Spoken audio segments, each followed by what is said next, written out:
Please subscribe to my channel.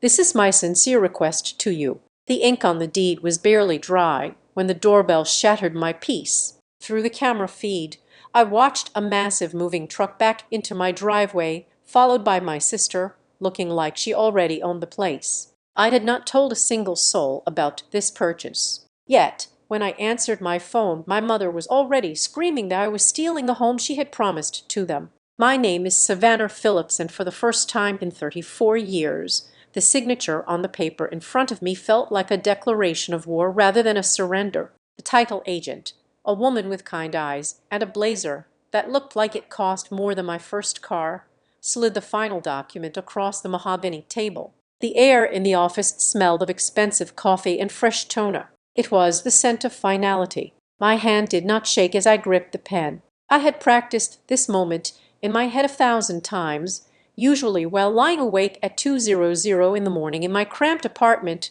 listening to my upstairs neighbor learn to play the cello badly. I signed my name. The looks were sharp, aggressive. "Congratulations, MS. Phillips," the agent said, handing me a heavy brass key. "You are officially a homeowner." I took the key. It was cold and heavy in my palm. It did not feel like metal. It felt like oxygen. I walked out of that office and into the blinding afternoon sun, my chest heaving with a breath I had been holding for a decade. I had done it. I had saved every penny, worked overtime shifts that made my eyes bleed, and eaten instant noodles until I forgot what a vegetable tasted like. And I had done it all in silence. Absolute total radio silence. No one knew. Not my coworkers, not my few friends, and certainly not them. I got into my sedan, a reliable thing I had fought tooth and nail to keep, and drove toward the suburbs. The destination was Briar Glen. It was a quiet neighborhood, the kind with manicured lawns and trees that were old enough to provide actual shade. It was boring. It was predictable. It was perfect. When I pulled into the driveway of number 412, the house looked different than it had during the inspection. Then it had been a possibility. Now it was a reality. It was a modest 2-story build with gray siding and a black door. To anyone else, it was just a house. To me, it was a fortress. I unlocked the front door and stepped inside. The silence hit me first. It was not the empty silence of loneliness. It was the rich, thick silence of ownership. The living room was empty, vast, and bathed in golden dust motes dancing in the afternoon light. I walked to the center of the room and spun around slowly. My heels clicked against the hardwood floor. Click, click, click. "Mine," I whispered. The word sounded foreign. "This is my life now. My walls, my floor, my air." I closed my eyes, letting the peace wash over me. I imagined the furniture I would buy. A couch that no one would spill wine on and blame me for. A television where I could watch what I wanted, not what my sister's kids screamed for. A guest room that would stay empty unless I invited someone. I was finally free. I was finally ding-dong. The sound of the digital doorbell chime was sharp, cutting through the silence like a knife through canvas. I froze. I had not ordered anything. I had not given this address to a soul. I had used a P.O. box for all the mail. I had set up credit freezes. I had been a ghost. Maybe it was a neighbor. A welcome wagon with a casserole. I pulled my phone out of my pocket and opened the security app. The feed loaded, spinning a little white circle for a second that felt like an hour. Then the image snapped into focus, and the blood in my veins turned to ice. Standing on my porch was my sister, Brianna. She was wearing oversized sunglasses and scrolling through her phone, looking bored. Next to her was her husband, Kurt, looking sweaty and impatient, holding the hands of their 2 children who were currently kicking my brand new planter. But that was not what made my stomach drop through the floor. Behind them, parked partially on my lawn and blocking the entire driveway, was a 2060 moving truck. A beige minivan was pulled up right behind it.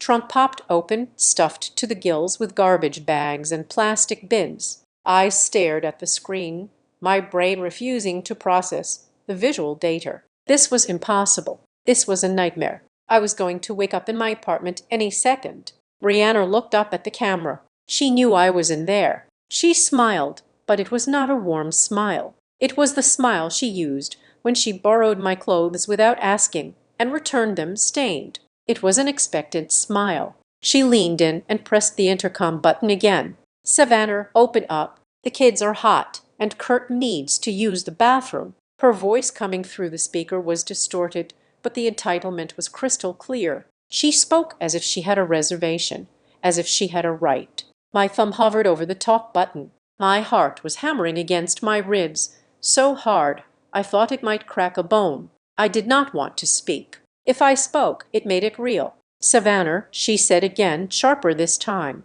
"I can see your car in the garage window. Don't be weird." I took a breath that shuddered in my lungs and pressed the button. "Brianna." My voice sounded thin, terrified. "What are you doing here? How did you find me?" She laughed, a short dismissive sound. "What kind of question is that? Mom told us, obviously. Look, can you just open the door? The movers are charging by the hour and we need to start unloading before it gets dark." "Unloading?" I repeated. The word tasted like ash. "Unloading what?" "Our stuff." "Silly," Brianna said, rolling her eyes. She turned to Kurt and said something I could not catch, then looked back at the lens. "Mom and Dad said this house is perfect for us to crash in for a while. You know, until Kurt's thing takes off and we find our own place. It works out great since you're all alone anyway." The world tilted. But I stammered. "I didn't tell Mom." "Oh my God, Savannah, just open the door," Kurt shouted from the background. "My back is killing me." Before I could respond, my phone screen changed. The camera feed vanished, replaced by an incoming FaceTime request. The picture was her contact photo, a smiling selfie she had taken at a brunch I paid for 3 years ago. The phone vibrated in my hand like a live grenade. I answered. I had to. "The conditioning of 30 years does not vanish just because you bought a house, Savannah."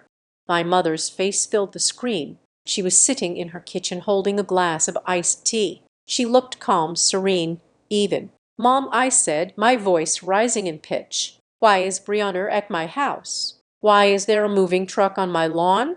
Elaine Phillips smiled. It was that tight, sweet smile she wore when she was about to rearrange your entire reality to suit her narrative. "Oh, good. They made good time," she said, ignoring my question. "I was worried about the traffic on the interstate. Listen, honey, make sure the movers don't scratch the floors when they bring the sofa in. Brianna said you picked hardwoods, which is beautiful, but they scratch so easily." "Mom," I shouted. The sound echoed in the empty living room. "Stop. I just signed the papers an hour ago. I haven't even told you I bought a house." "How do you know? And why does Brianna think she's moving in?" Mom's expression shifted instantly. The sweetness evaporated, replaced by a look of disappointed patience. It was the look she gave me when I got a B on a report card. "Savannah, lower your voice," she scolded. "You sound hysterical. We've known for weeks. Did you really think you could hide a purchase this big from your family? We have our ways. And honestly, I'm hurt you didn't tell us. It was very selfish of you to keep this a secret." "I kept it a secret because of this." I gestured wildly to the window, even though she could not see it. "Because I knew you would do this." "Do what?" Mom took a sip of her tea. "Help your sister Savannah. Look at the situation. Brianna and Kurt are going through a transition. They need stability. You have a 3-bedroom house, and you're one person. It's simple math. You don't need all that space. It's wasteful." "It's not wasteful. It's mine." I felt tears pricking my eyes. Tears of rage, not sadness. "I worked for this. I paid for this. Brianna is not moving in. Tell them to leave." The face on the screen hardened. The eyes narrowed. "Don't you dare," she hissed. The venom in her voice was sudden and familiar. "Don't you dare turn your back on your sister. She has children. Savannah, your niece and nephew. Would you throw them out on the street? Is that who you are? I raised you to be better than this." "They aren't on the street," I argued. "They have a luxury apartment downtown. Their lease is up," Mon said breezily. "And they promised the landlord they'd be out by 5 today. So if you don't open that door, you are putting them on the street. Now stop being a brat and let them in. It's just temporary. A year, maybe 2, until they get back on their feet. A year or 2. I looked at the front door. I could hear Kurt pounding on the wood now. "No," I said. "No, I'm not doing this." "Savannah Jane Phillips," Mom said, her voice dropping to a dangerous register. "We made a promise. We told Brianna you would help. Don't make me a liar. Family is the most important thing. If you do this, if you embarrass us like this," I hung up. My hand was shaking so badly I almost dropped the phone. I stared at the black screen for a second, gasping for air. I had just hung up on my mother. I had never done that in my life. The pounding on the door grew louder. "Savannah, I know you're in there. Open the damn door," Kurt yelled. I walked to the door. My legs felt like lead. I did not unlock it. I just looked through the peephole. Kurt was standing right there, his face red. Brianna was behind him, looking annoyed now, tapping her foot. "I'm not opening the door," I shouted through the wood. "Go away. You can't just show up here." "We are not just showing up," Kurt shouted back. "We have an agreement." "What agreement?" I demanded. "I never agreed to anything. Open the door and look." Kurt shoved a manila envelope toward the peephole. "We got the papers right here. Your parents sent them over. Curiosity is a dangerous thing. It is the thing that makes you look at the car crash. It is the thing that makes you open the door when the wolf knocks." I unlocked the deadbolt. I didn't open the door fully, just a crack, keeping the chain lock engaged. Kurt immediately tried to shove his way in, his shoulder hitting the wood hard. The chain went taut, rattling violently against the frame. "Hey!" I screamed, slamming my weight against the door to keep him from bursting through. "Back off. Just take the damn envelope," Kurt yelled, shoving the thick packet of papers through the gap above the chain. I grabbed it, mostly to get him to stop pushing. I slammed the door shut again and locked the deadbolt with trembling fingers. "Read it," Brianna called out from the porch. "It's all legal." Savannah Mom sorted it out. I backed away from the door, clutching the envelope. My heart was beating in my throat, a frantic bird-like rhythm. I ripped the top open. Inside was a stack of documents. They looked official. The paper was heavy, the font professional. I pulled out the first page. It was titled Family Asset Usage and Residence Agreement.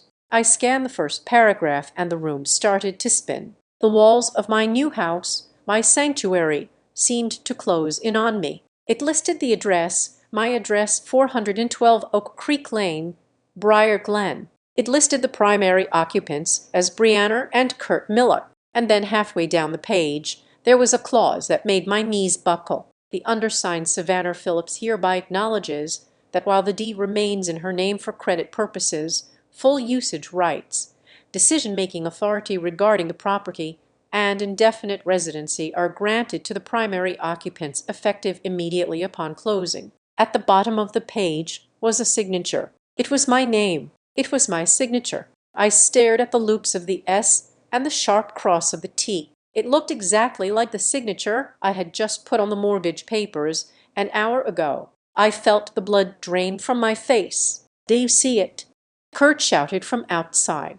"It says right there, Savannah agrees to transfer usage rights. Now open the door, or I'm calling the cops, to enforce our contract." I stood in the center of my empty living room, the paper shaking in my hands, realizing with a cold, sickly dread that my family hadn't just followed me here. They had been waiting for me to understand why I was standing in a locked hallway holding a forged document while my own family besieged my front door. You have to understand the invisible caste system of the Phillips household. In our family, roles were assigned at birth, stamped onto our foreheads like expiration dates on milk cartons. My sister, Brianna, was the golden child. She was the sun around which our domestic solar system orbited. When Brianna sneezed, my mother Elaine was there with a tissue and a warm blanket before the second chew could escape. When Brianna failed a math test, it was because the teacher was incompetent. When Brianna wanted piano lessons, we bought a piano. When she quit 3 weeks later because it was too hard on her wrists, the piano became a dusty shrine to her potential. And then there was me, Savannah, the spare heir, the insurance policy. My father, Robert, liked to say that I was low maintenance. He meant it as a compliment, or at least that is what he told himself to sleep better at night. But what he really meant was that I was the one, they did not have to worry about. I was the cactus in a garden of orchids. I did not need water. I did not need special lighting. I just existed in the corner, growing quietly, prickly and resilient, while all the resources were poured into the delicate flower that was my sister.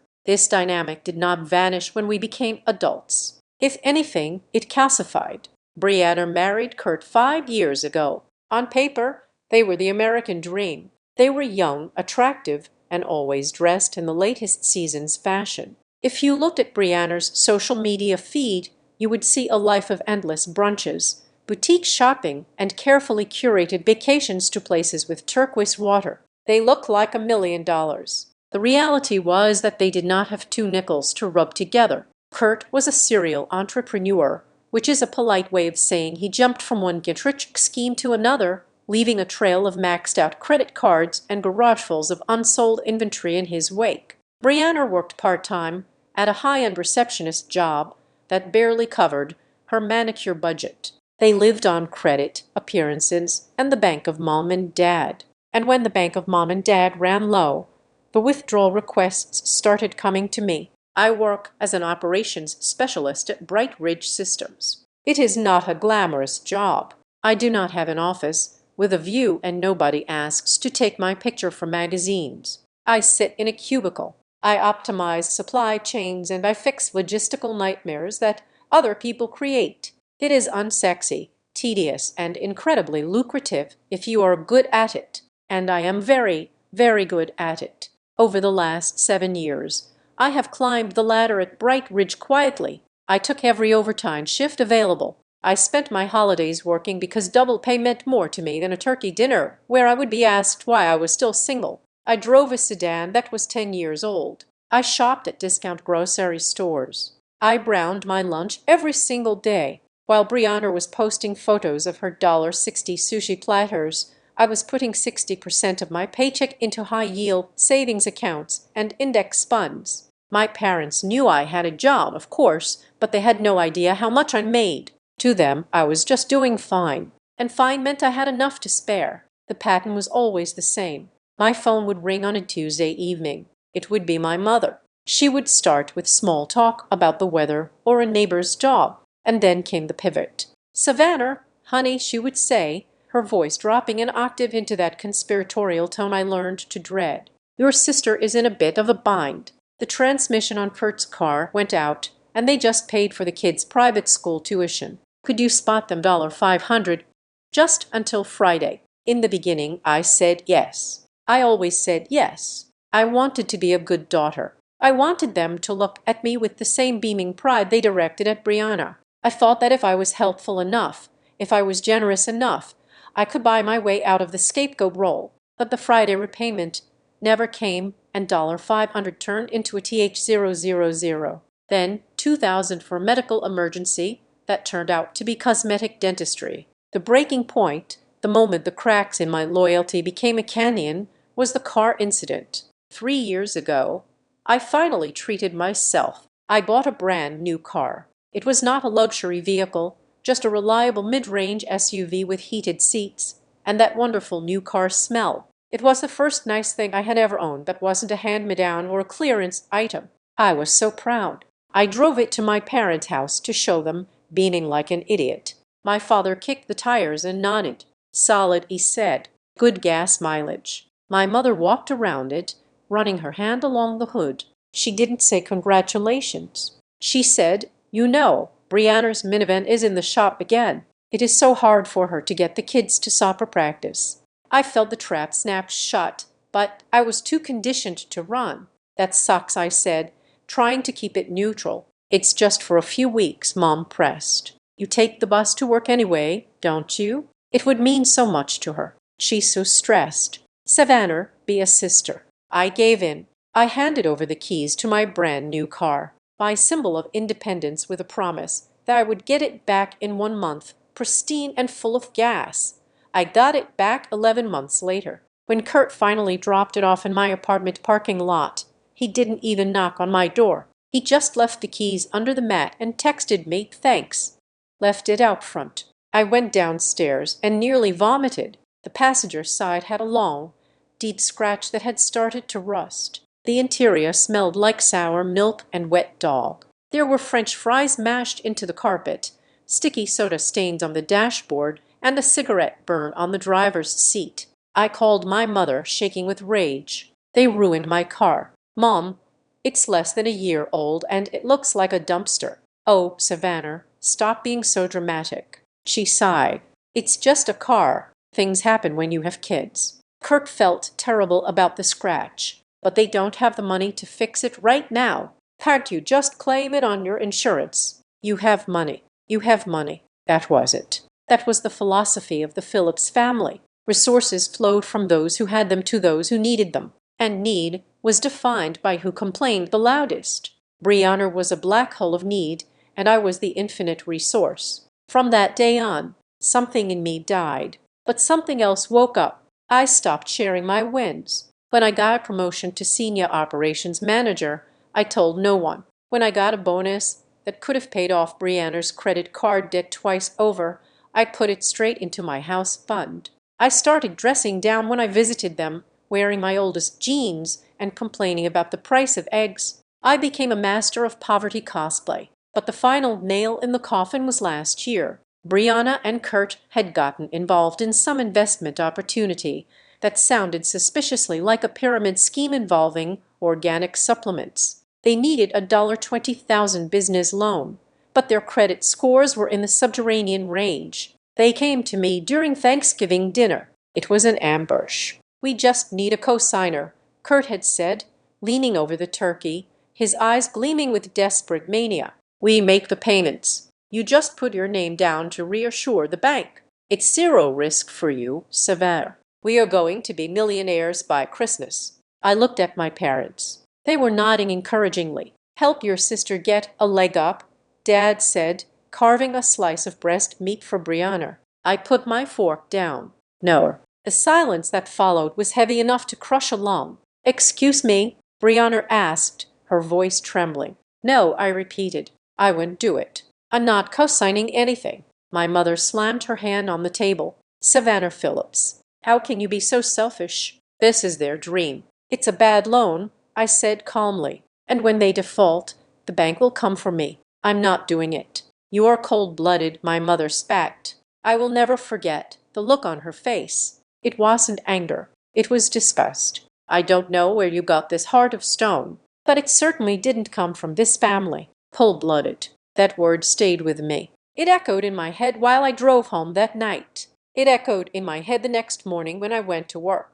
And it was still echoing when I walked into a real estate agency 3 months later and told the broker, I want to buy a house, but I have one non-negotiable condition. My family can never know. I became a secret agent in my own life. I rented a P.O. box in a town 2 towns over so no mail would ever accidentally come to my parents' house. I changed every password on every account to a random string of alphanumeric chaos that even I had to look up. I opted out of every people search website I could find. I told them nothing. When they asked how work was, I said they cut my hours. When they asked why I wasn't dating, I said I can't afford to go out. I built a wall of lies to protect the truth of my success. I did not hide the house purchase because I hated them. I didn't hate them. Hate takes too much energy, and I was exhausted. I loved them in a painful, distant way, like a phantom limb that aches when it rains. But I knew them.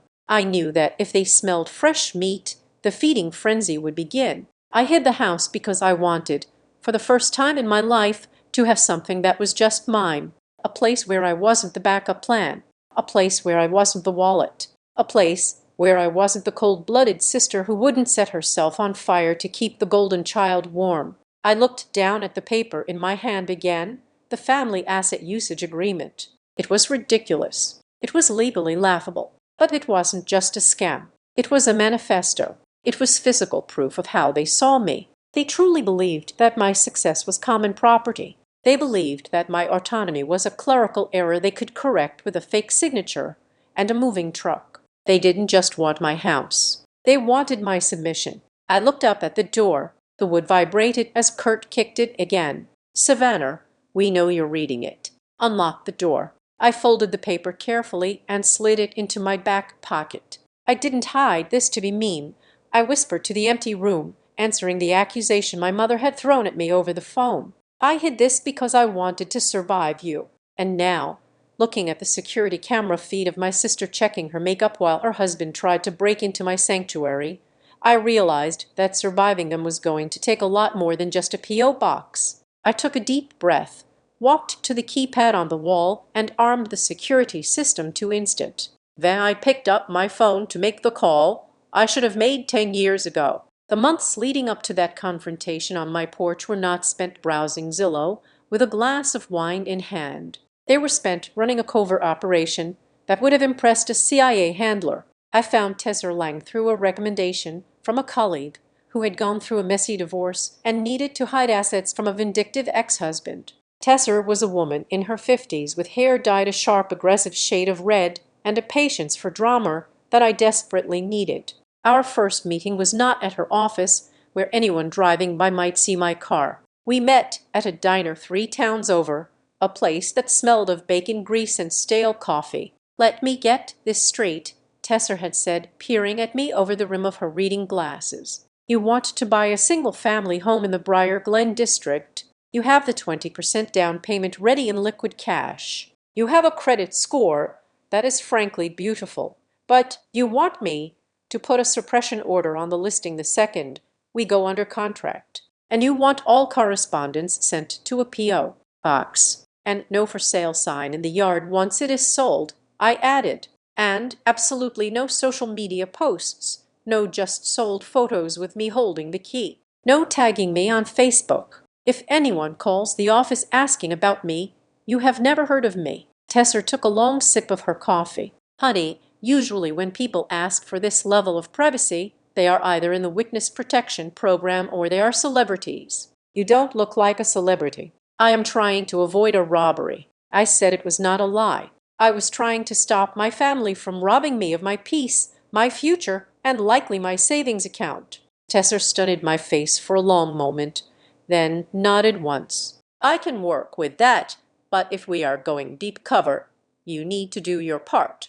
Do not use your regular bank for the wire transfer. Open a new account at a different institution. And for the love of God, do not tell your mother you are just looking at houses. Mothers have a sixth sense for real estate." I took her advice as gospel. The next day, I went to a bank on the other side of the city, a credit union my parents had never heard of, and opened a checking account solely for the house funds. I set up a P.O. box at a shipping center near my office, ensuring that not a single piece of paper with the words mortgage, escrow, or deed would ever land in my mailbox at the apartment. I became paranoid about my digital footprint. I obsessively checked my credit report, not just to track my score, but to see if there were any hard inquiries I had not authorized. I knew my mother had my social security number memorized. She had used it enough times when I was a child to set up savings bonds that mysteriously vanished when I turned 18. I paid for a credit monitoring service that alerted me every time someone so much as breathed on my financial file. We looked at 7 houses. The first 6 were wrong, too big, too flashy, or too close to the highway. I needed something that whispered, not screamed. Then we found the house on Oak Creek Lane. It was perfect because it was unassuming. It was a 3-bedroom, 2-bath traditional build from the 90s. It had good bones, a new roof, and a fenced backyard that was currently a patch of dirt waiting for grass. It needed cosmetic work. The kitchen cabinets were a tragic shade of honey oak, and the carpets were beige and tired, but that was exactly what I wanted. A fixer-upper meant I could say, "It's a mess, Mom," if they ever found out.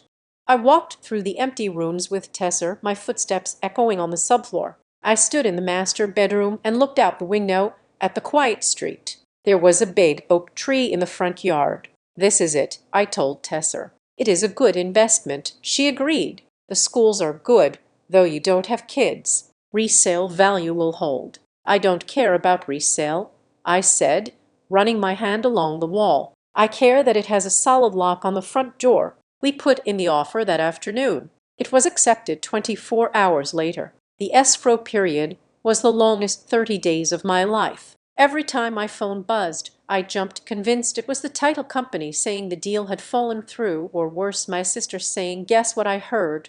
Parallel to my secret victory, Brianna's life was getting louder and more chaotic. 2 weeks into escrow, while I was secretly meeting with a home inspector, Brianna called me to complain. "Our landlord is a thief," she announced without preamble. "He is raising the rent by $200 a month. Can you believe that? $200 for that dump? That is happening everywhere, Bri," I said, trying to keep my voice neutral. I was currently sitting in my car reviewing a pest inspection report that showed 0 termites. "Market rates are up." "Well, we can't afford it," she snapped. Kurt got his hours cut at the logistics center again. He says the manager has it out for him just because he was late 3 times. "It is so unfair. We are thinking of moving." My heart hammered against my ribs. "Moving where?" "I don't know," she sighed. "Maybe somewhere bigger. If we're going to pay more, we should get more, right?" Mom said, "Maybe we should look at buying,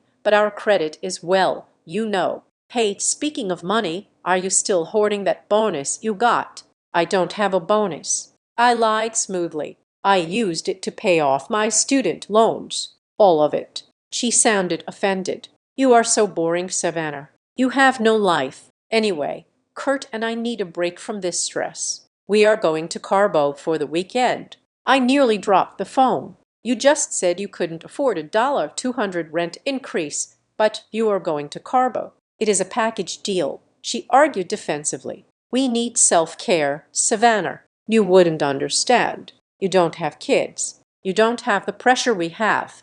I wanted to scream. I wanted to tell her that the pressure she felt was the weight of her own terrible decisions, but I bit my tongue. I needed to stay off the radar. "Have fun in Cabo," I said, and hung up. A week before closing, the pressure ramped up. My mother called me on a Wednesday night. I was packing boxes in my apartment, labeling them in code so that if anyone stopped by, they wouldn't realize I was moving. "Sévère."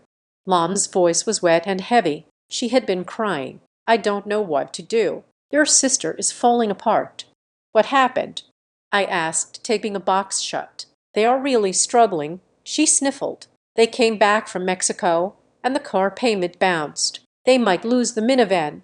How are they supposed to take the kids to school without a car? I gave them what I could, but your father says we are tapped out until his pension check clears. We need you to step up." "I can't, Mom," I said firmly. "Don't say can't," she snapped. The sadness instantly replaced by anger. "Say what? You have a steady job. You have no dependents. Why are you hoarding money? Are you saving for a wedding that is never going to happen? Your sister has actual human beings to take care of." That stung. The dig about my single status was a favorite weapon of hers. I am not giving them money for a car payment when they just spent $2,000 on a vacation. I said it is not happening. You are punishing them. She accused you are jealous of her happiness. So you want to see her fail. I am hanging up now. Mom, if you hang up, don't bother coming to Sunday dinner. Okay, I said I won't. I spent that Sunday painting the guest bedroom of my apartment to get my security deposit back. I felt a strange, hollow kind of freedom. They were angry, yes, but they were distant. They were focusing their energy on being victims, which meant they weren't looking at me too closely, or so I thought. The day of the closing finally arrived. It was a Tuesday. I took a sick day from work. I woke up at 6:00 in the morning, too wired to sleep. I drank black coffee and stared at the wall, waiting for the time to pass. At 9:00, my phone pinged with a text from my mother. "Family meeting this Saturday. Dinner at the house. We have big news to discuss. Be there." I frowned. Vague news usually meant Brianna was pregnant again, or Kurt had joined a new cult, or they had found a new way to leverage my parents' retirement fund. I didn't reply. I would deal with that later. Today was my day. I drove to the title company with the windows down, letting the wind whip my hair. I felt lighter than I had in years. Signing the papers was a blur of legal ease and notary stamps. I signed my name over and over again. Savannah Phillips. Savannah Phillips. Savannah Phillips. With every signature, I felt another chain snapping. When the title officer handed me the keys, real physical metal keys, I closed my fist around them so tight the edges dug into my skin. It hurt and the pain was grounding. It was real. I owned a house. I had done it without a single dollar from my parents, without a cosigner, without anyone's permission. I walked out to the lobby, ready to hug Tesser. She was waiting for me by the water cooler, but she didn't look celebratory. She looked concerned. "We are done," I said, smiling. "It is mine." "Congratulations, Savannah," Tesser said, but her voice was low. She took a step closer to me, glancing around the empty lobby to make sure we were alone. "Listen, something happened this morning that you need to know about." My smile faded. "What, did the wire not go through?" "No, the money is fine.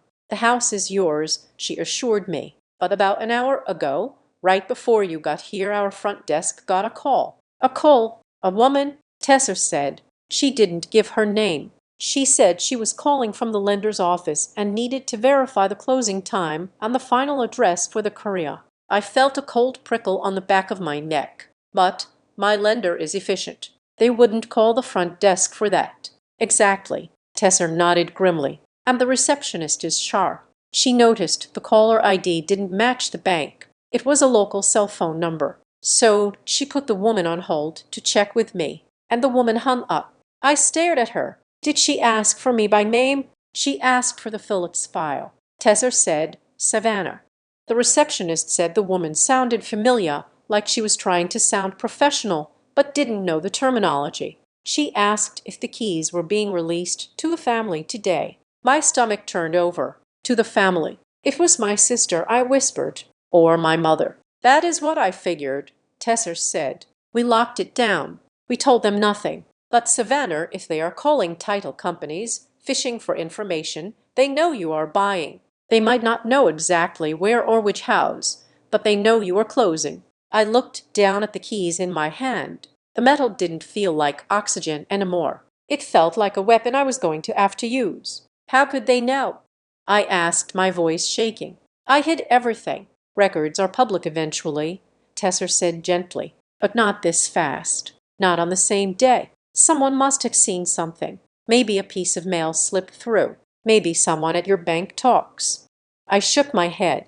I had been so careful. "What do I do?" "You go to your house," Tesser said firmly. "You move in. You change the locks immediately. I know these are new keys, but change them anyway to a smart lock you can control.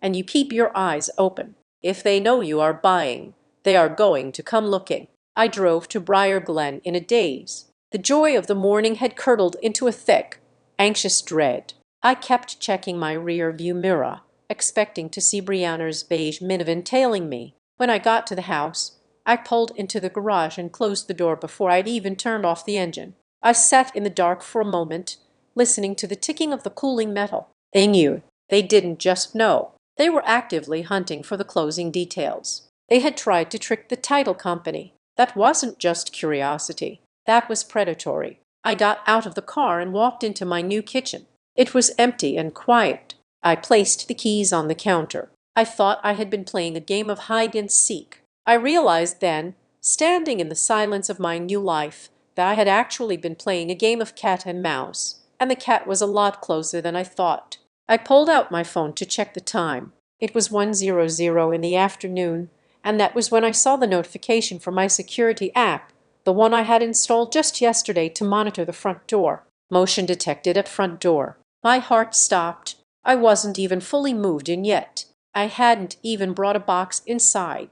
I tapped the notification, praying it was a delivery driver, a stray dog, anything but them. But as the video loaded, I knew. I just knew the hunt was over. They had found me. The standoff at my front door was not violent. It was something far more insidious. It was a performance. I stood on one side of the solid oak door, clutching the forged agreement that claimed I had signed away my life. On the other side stood my sister, her husband, and their children, backed by a 2060 monument to their presumption. "Sever." Brianna's voice filtered through the wood, softer now, laced with that terrifying manufactured sweetness she used when she wanted something. "Open the door, honey. The kids are getting scared. You're scaring them." I flinched.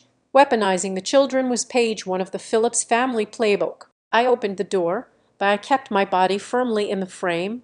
blocking the entrance. The heat of the afternoon hit me along with the smell of diesel fumes from the idling truck. Brianna was holding her youngest, Leo, on her hip. He looked tired and confused. She pinched his leg subtly. I saw her fingers move, and he let out a whine. "Sit," she cooed, smoothing his hair while staring daggers at me. "Auntie Savannah is just confused. Baby, she's going to let us in so you can have some juice." "I am not confused," I said, my voice steady despite the adrenaline shaking my hands. "And you are not coming in, Brianna. You need to turn that truck around now. Don't be ridiculous." Kurt scoffed, stepping forward. He tried to loom over me, using his height as leverage. "We paid the movers for the day. We can't just send them back. Do you have any idea how much this is costing us?" "That sounds like a you problem," I shot back. "I didn't hire them." My phone, still clutched in my hand, buzzed again.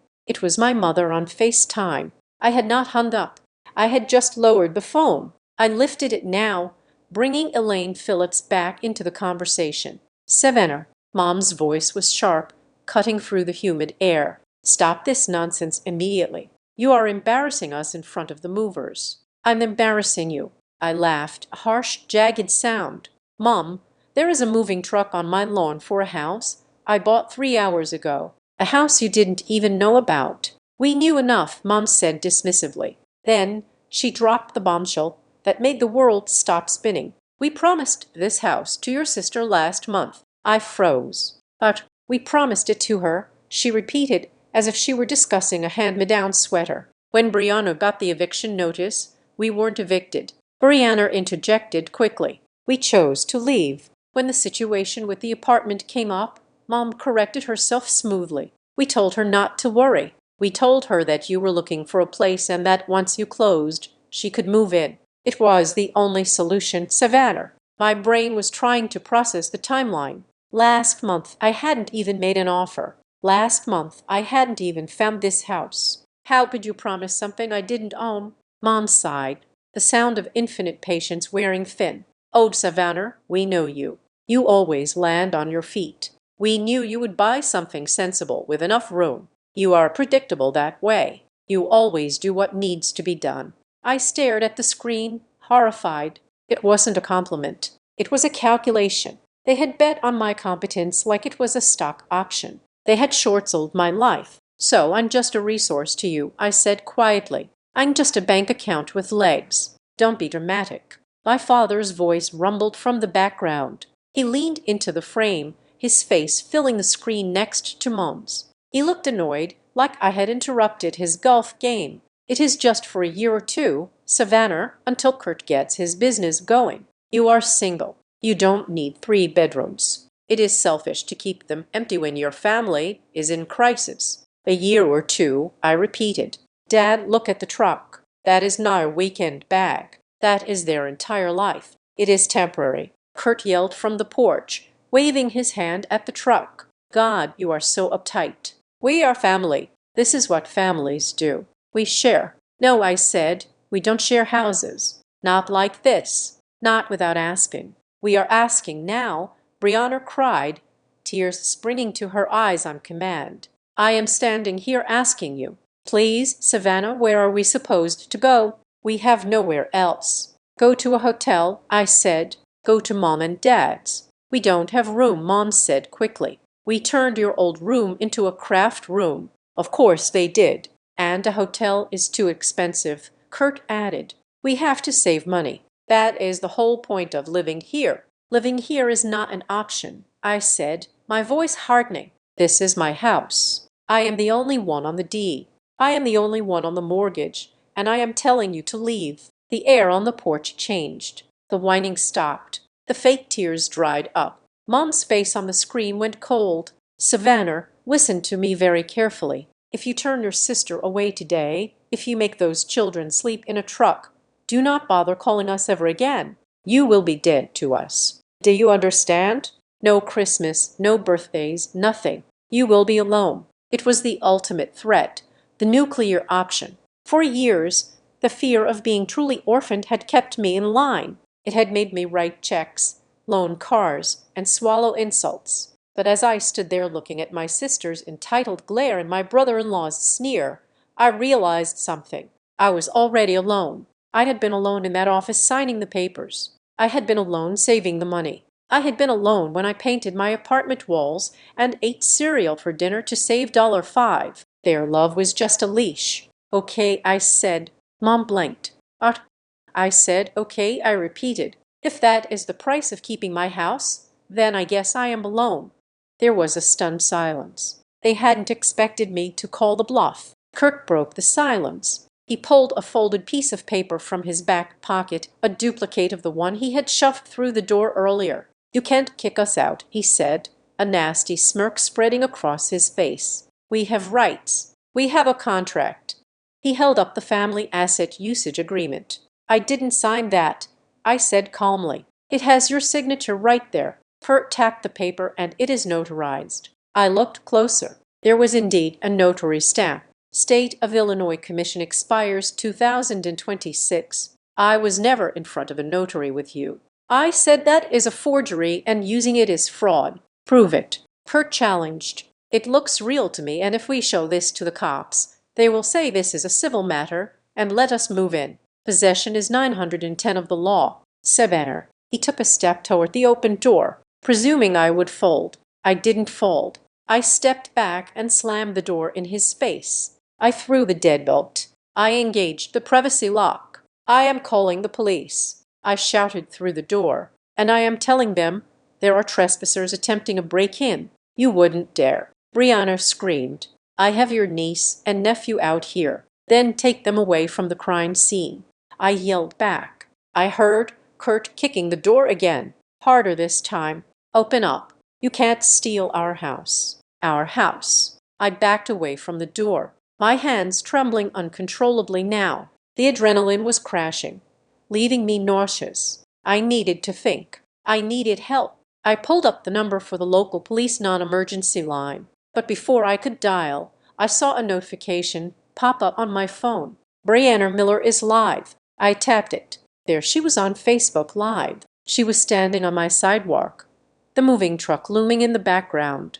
She had the camera angled down to show her tear-streaked face and her children looking sad on the grass. "Hey, guys," she sniffled, looking directly into the lens. "I don't usually do this, but I just don't know what to do. We are literally on the street. My own sister, my own flesh and blood." She just slammed the door in our faces. She panned the camera to my front door. "We had an agreement," she sobbed. "We gave up our apartment because she promised we could live here to help take care of the place. And now that we are here with all our stuff, she locked us out. She is laughing at us inside. Who does that to family?" Comments started flying up the screen. "OMG, that is horrible. What a monster. Call the cops. Bri, stay strong, mama." She was controlling the narrative in real time. She was painting me as the villain before I had even unpacked a box. "We have nowhere to go," she whispered, wiping a fake tear. "If anyone knows of a cheap motel, please DM me. We just need a roof for the kids." I watched in horror. It was a master class in manipulation. But then another notification pinged at the top of my screen. It was an email. The sender was Blue Heron Title Services. The subject line was Urgent Title Alert File 99204. I switched apps, my fingers slipping on the glass. I opened the email. "Dear MS. Phillips, we are writing to inform you of an unusual activity regarding your property at 412 Oak Creek Lane. Our automated system flagged a submission to the county recorder office roughly 20 minutes ago. An attempt was made to record a memorandum of agreement against your deed. While the document is currently in a pending status due to a mismatch in the filing fee, we wanted to alert you immediately as it purports to grant possessory interest to a third party. Please contact us immediately if you did not authorize this filing." I read the email twice. The words swam before my eyes. Memorandum of agreement. They hadn't just forged a paper to wave in my face. They had gone to the county. They were trying to put a cloud on my title. They were trying to legally shackle the house before I could even spend a night in it. This wasn't just a family drama anymore. This was a coordinated attack. Outside, the kicking stopped. I heard Kurt's voice, muffled but triumphant. "She's quiet in there. Probably realized she's screwed. The cops will see the papers and let us in." I looked at the email again. Then I looked at the front door. A cold calm settled over me. It was the calm of a soldier who realizes there is no retreat, only the fight. I hit reply to the title company. "I did not authorize this. It is fraud. I am hiring a lawyer." Then I dialed 911. The police arrived 20 minutes later. They were polite, tired, and clearly uninterested in mediating a domestic dispute. I showed them my deed. Kurt showed them his contract. The officer, a young man who looked like he would rather be anywhere else, glanced back and forth between us. "Ma'am, the deed is in your name," he said to me. Then he turned to Kurt. "Sir, this document you have, if it is valid, it is a civil matter. You have to take it to court. But right now she is the owner of record,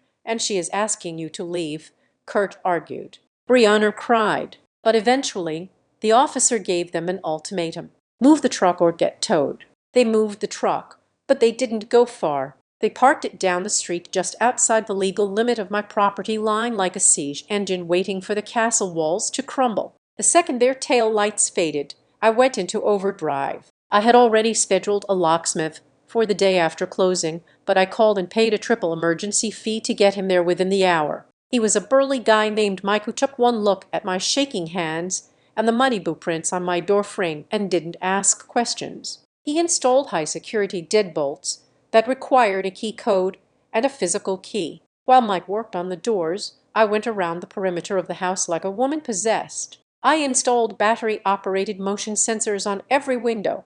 I stuck a wireless camera on the back patio and another one facing the driveway. My phone became a command center, buzzing every time a squirrel ran across the lawn. By the time the sun began to set, my house was a fortress. But I didn't feel safe. I felt hunted. The neighborhood was watching.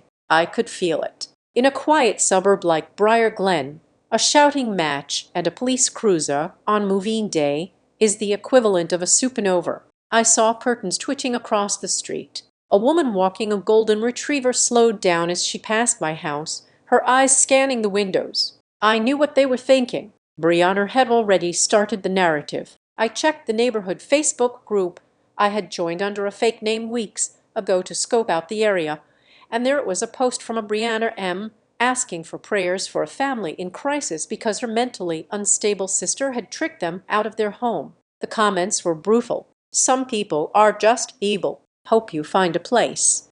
Is that the house on Oak Creek? I saw the cops there. She was poisoning the well. She was making it so that even if I won the legal battle, I would lose the war for my reputation. But I couldn't focus on that. I had bigger problems. Kurt wasn't done. Around 6:00 in the evening, my security system alerted me. "Person detected at front door." I checked the feed. It wasn't Kurt. It was a stranger in blue coveralls holding a toolbox. I spoke through the intercom. "Can I help you?" The man jumped. Yeah, I'm from Old City Locksmith. I got a call from a Mr. Phillips saying he was locked out. Said the key broke off in the lock." My blood ran cold. Kurt was trying to drill the locks. He was using my last name to pretend he was my husband or brother. "I didn't call you," I said firmly. "And there is no Mr. Phillips here. If you touch that door, I am calling the police." The man looked at his clipboard confused. He gave me the address, said it was an emergency. "He is waiting around the corner." "He is lying," I said. "This is my house. Leave." The locksmith left, looking annoyed, but unwilling to commit a felony. I realized then that this wasn't just a tantrum. This was a strategy. Kurt was probing my defenses, looking for a weakness. He tried the police. He tried the locksmith. What was next? The power company. The water. I spent the next hour on the phone with every utility provider setting up verbal passcodes. If anyone calls claiming to be me or my husband, I told the weary customer service rep at the electric company, and they don't know the password Blueberry, do not authorize any changes. My phone was a constant source of torment. My mother, Elaine, had switched tactics. She was no longer screaming. She was cycling through the stages of grief at warp speed. Call 16:15 p.m. The martyr. "Savannah, please. Your father is having chest pains. The stress is killing him. Do you want to give your father a heart attack? Just let them sleep in the garage just for tonight. Paul 2645 p.m. The accuser. You planned this. You let them give up their apartment on purpose so you could humiliate them. You are sick. You need professional help. Paul 3070 p.m. The victim. I don't know where I went wrong with you. I gave you everything. I drove you to band practice. I paid for your braces. And this is how you repay me, by destroying the family. I didn't answer. I let them go to voicemail. I saved every single one. Evidence. Then came the text from my father. Robert Phillips was a man of few words, and usually those words were about sports or lawn care. You are making a scene. The whole extended family is asking questions. You are making me look weak. Fix this. Stop being stubborn. I stared at the screen. Not are you safe? Not why is Kurt trying to break in? Just you are making me look weak. That was it, wasn't it? In Robert Phillips's world, women were supposed to be quiet, compliant fixtures. Brianna was the pretty ornament and I was the load-bearing wall. Neither of us was supposed to speak. By buying a house and locking the door, I hadn't just disobeyed. I had malfunctioned. I deleted the thread but kept the screenshot. Around 8:00, I sat on the floor of my empty living room, eating a granola bar because I was too afraid to leave the house to get food. I opened my laptop to check my bank accounts again. Paranoia was my new best friend. I logged into the portal from my main checking account. Access denied.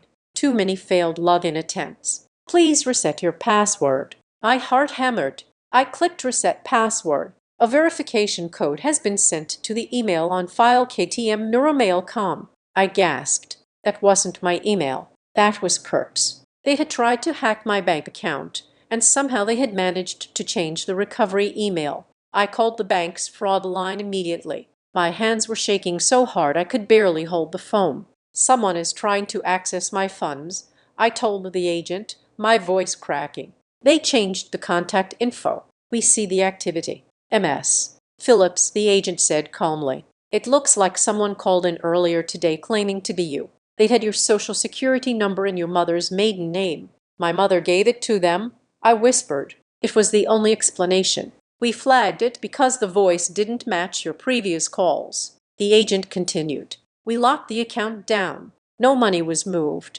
We will need you to come into a branch tomorrow with 2 forms of ID to restore access. I hung up feeling sick. They were trying to drain me. They wanted to cut off my resources so I couldn't pay the lawyer, couldn't pay the mortgage, couldn't fight. I couldn't sleep. Every creak of the house sounded like a footstep. Every car passing by sounded like the moving truck returning. The next morning, I didn't go to work. I called in with a family emergency, which was the understatement of the century. I had an appointment with Marianne Price. Marianne was a real estate attorney Tesser had recommended. She is a shark, Tesser had said. She eats fraudsters for breakfast. Marianne's office was in a glass building downtown, far away from the suburban nightmare of Briar Glen. She was a tall woman with steel gray hair cut in a sharp bob and glasses that looked like they could see through lead. I sat in her office and laid it all out. The timeline, the threats, the forged family asset usage agreement, the attempt to hack my bank, the emails from the title company. Marianne listened without interrupting. She took notes on a yellow legal pad with a fountain pen. When I finished, she sat back and tented her fingers. This is aggressive, she said. Her voice was cool, detached, but not unkind. They are not just trying to guilt you, Savannah. They are trying to establish adverse possession, or at least a constructive trust. They want to create enough legal smoke that a judge might think there is a fire. Can they do that?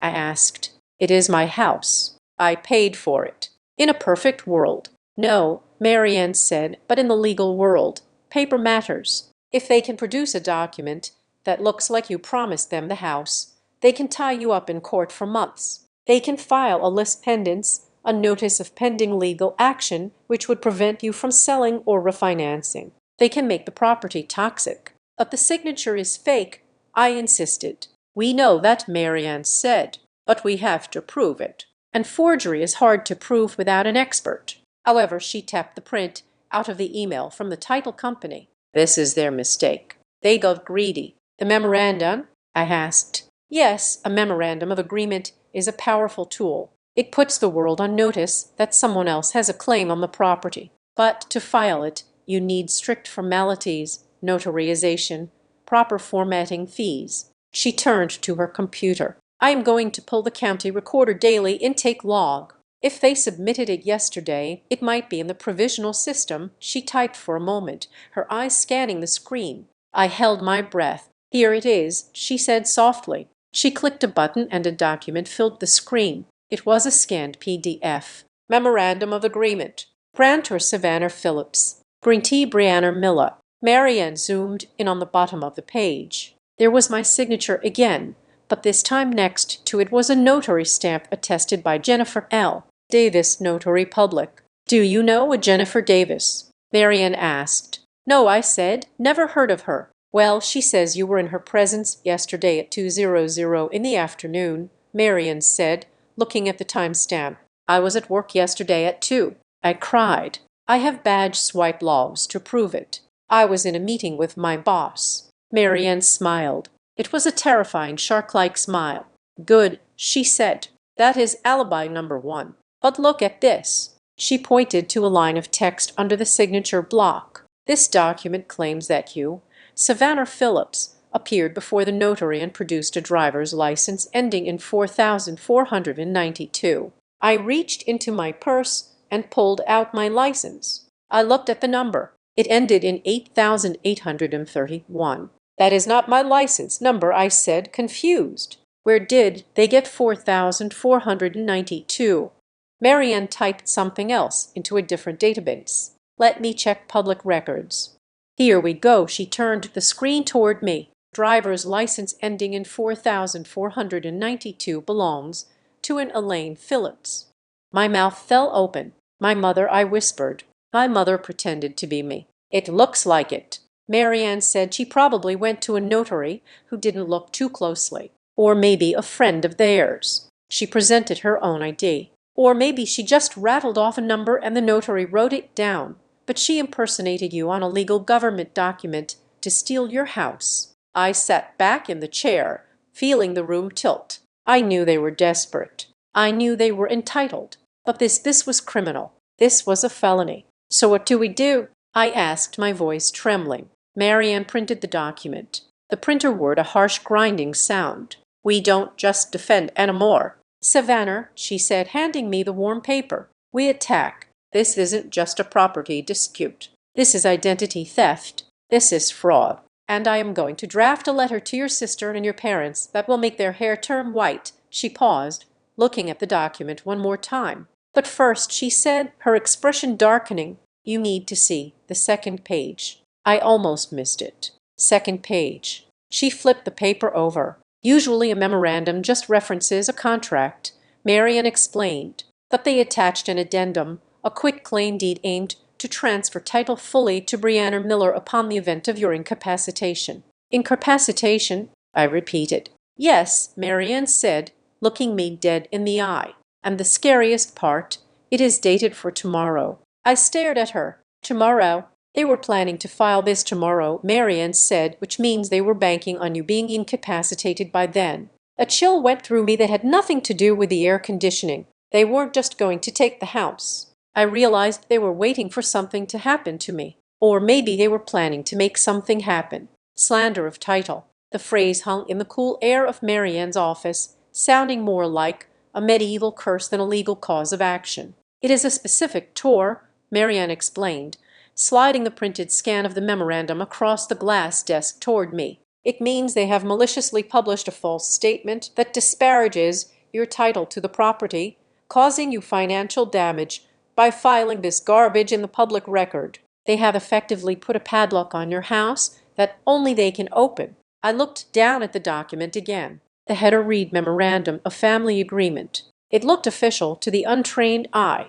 It had the right margins, the right font, and the right legal-sounding gibberish, but the content was pure fiction. The undersigned Savannah Phillips grants unto Breanna Miller and her immediate family the right of exclusive possession and residency for an indefinite period in exchange for familial caretaking services. Caretaking services. I scoffed, my voice sounding brittle. Brianna hasn't lifted a finger to take care of anything in her life. She once paid a maid to clean her rental apartment before the landlord inspected it because she didn't want to vacuum. It does not matter if it is true, Marianne said, tapping the paper with her pen. It matters that it is filed. Any title search will pull this up. You cannot sell the house. You cannot refinance. If you try to get a home equity line of credit, the bank will see this and laugh you out of the room. They have clouded your title, so they want to trap me. I said they want to squeeze you. Marianne corrected. They know this won't hold up in a trial, but a trial costs money. A trial takes time, months, maybe a year. They are betting that you will be so desperate to get them off your back or so afraid of the legal fees that you will just agree to let them stay or pay them a settlement to remove the lien. It is a shakedown. I stared at the bottom of the page, at the signature that was supposed to be mine. It was a good forgery, better than the one Kurt had waved in my face yesterday. The loops on the S were sweeping just like mine. The slant was correct. How did they do this? I whispered. How did they get it so close? And then a memory hit me. It came rushing back from the depths of my subconscious, sharp and clear. I was 22. I had just graduated college and moved back home for a few months before finding my apartment. I was sitting at the kitchen table and my mother slid a stack of papers in front of me. Just sign these, honey, she had said, casually washing dishes while she spoke. It is for the car insurance policy. Since you are still on our plan, I need your signature to renew it and sign the bottom of the last page, too, in case they need an amendment. I had signed. I had signed blindly because I trusted her. I had signed a blank page because she asked me to. I felt a wave of nausea roll through me. They have a library, I said, looking up at Marianne. My mother, she has kept my signatures. She probably has blank forms I signed 10 years ago. She just traced it or scanned it onto this. Marianne's eyes narrowed. That shows premeditation. That isn't a crime of passion. Savannah, that is long game manipulation. She turned back to her computer. Let's look at this notary again. Jennifer L. Davis. You said you didn't know her. No. Well, let's see who she is. Marianne started typing rapidly. If she is a legitimate notary, she has a bond and insurance. But if she's notarizing documents without the signer present, she is committing a felony. Here we go. Marianne spun the monitor around. Jennifer L. Davis. She runs a mobile notary service out of a strip mall in West Point. A look at her LinkedIn.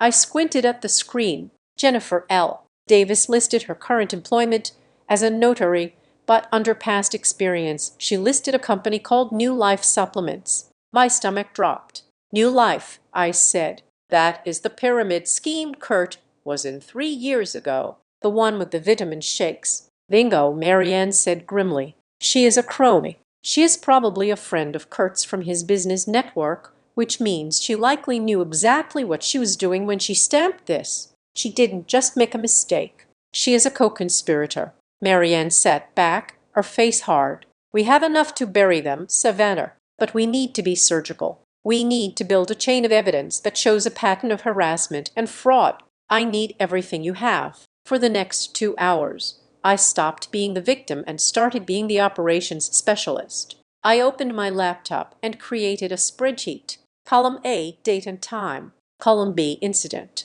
Column C, evidence. I pulled the logs from my Ring camera.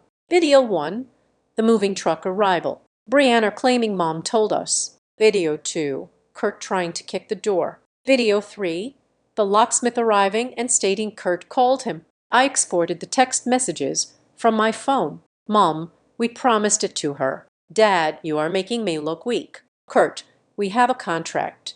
I downloaded the email from the title company alerting me to the filing. And finally, I took a piece of white paper and signed my name 10 times. Here, I said, handing the sheet to Marianne. My real signature. Compare it to the memorandum. Look at the P in Phillips. I lift my pen when I write the H. The forgery connects them. Marianne looked at the comparison under a magnifying glass. Subtle but distinct. An expert graphologist will confirm this in 5 minutes. She gathered the pile of evidence into a folder. "I am drafting a letter immediately," she said. "It is going to every single one of them. Brianna, Kurt, your parents, and MS. Jennifer Davis. It will demand the immediate withdrawal of the memorandum. It will demand they cease and desist all contact. And it will explicitly state that if the cloud on the title is not removed within 48 hours, we will file a lawsuit for slander of title, fraud, and civil conspiracy." "Will it stop them?" I asked. "It will scare a rational person," Marian said. "But your family, they do not seem rational. They seem entitled, and entitled people tend to lash out when told no." She was right. I left Marian's office feeling a strange mix of empowerment and dread. I had the law on my side. I had the truth. But as I walked to my car, my phone buzzed. It was a notification from my work email app. Subject: urgent meeting request. HR. My heart stuttered. I had called out sick today. Why was HR emailing me? I opened the message. "Dear Savannah, we have received some concerning reports regarding your well-being. We need to speak with you immediately regarding your status at Bright Ridge Systems. Please call me as soon as you receive this. Linda G., Director of Human Resources." I froze in the middle of the parking garage. Concerning reports, I dialed Linda's number immediately. My hands were sweating. "Savannah." Linda's voice was cautious, almost pitying. "I am glad you called. Are you in a safe place?" "I am in my car," I said. "Linda, what is going on?" "We received a call this morning," Linda said. "She sounded uncomfortable, from your mother, Elaine Phillips." I closed my eyes. "What did she say?" "She was very distraught. She told us that you are having a mental health crisis. She said you are experiencing delusions and that you have become aggressive toward your family. She was worried you might be a danger to yourself or others at the workplace." The rage that surged through me was so hot it almost blinded me. This was it. The nuclear option wasn't cutting me off. It was destroying my credibility. They knew I had the money to fight them because of my job. So they were coming for the job. She asked if we had an employee assistance program, Linda continued, and she suggested we place you on administrative leave for your own safety until you can get help. It was brilliant in a sick, twisted way. If I got fired or even suspended, my income would stop. If my income stopped, I couldn't pay the mortgage or the lawyer. And if I lost the house they won. "Linda," I said, forcing my voice to be as calm and cold as a frozen lake, "I need you to listen to me. I am not having a mental health crisis. I am the victim of a sophisticated financial fraud and identity theft attempted by the very people who called you." There was a silence on the line. "I have just left my attorney's office," I continued, speaking with the authority I used in boardroom presentations. "I have police reports filed regarding an attempted break-in at my home yesterday. My family is currently attempting to extort property from me. This call to you is a retaliation tactic designed to damage my professional reputation." "Oh," Linda said. The pity in her voice was replaced by professional alertness. "I see. I am coming into the office right now," I said. "I know I called out sick, but I am coming in. I will bring the police incident number, the letter from my attorney, and the evidence of the fraud. I want this documented in my file so that any further contact from them is treated as harassment." "That would be best," Linda stammered. "If this is a legal matter, we need to protect the company." "Exactly," I said. "And Linda, if my mother calls again, I want her call logged and the recording saved. It will be evidence in the criminal case I'm building." I hung up and threw the phone onto the passenger seat. They wanted to play dirty. They wanted to drag my name through the mud to save their own skins. I gripped the steering wheel. My mother had spent 34 years telling me that family was everything. She had spent 34 years grooming me to be the safety net, the fixer, the silent wallet. She thought she knew me. She thought I was the girl who signed blank papers at the kitchen table because I wanted to be a good daughter. She didn't know the woman who had just bought a house in Briar Glen. I drove toward my office. I wasn't going to hide. I wasn't going to cry in the bathroom. I walked into the Bright Ridge building 40 minutes later. I was wearing jeans and a t-shirt, not my usual suit, but I walked with my head high. I went straight to HR. I laid the folder Marianne had given me on Linder's desk. "This is the police report number for the trespassing incident," I said, pointing to the document. "This is the fraud alert from the title company, and this is the draft of the lawsuit. We are filing against them for slander of title."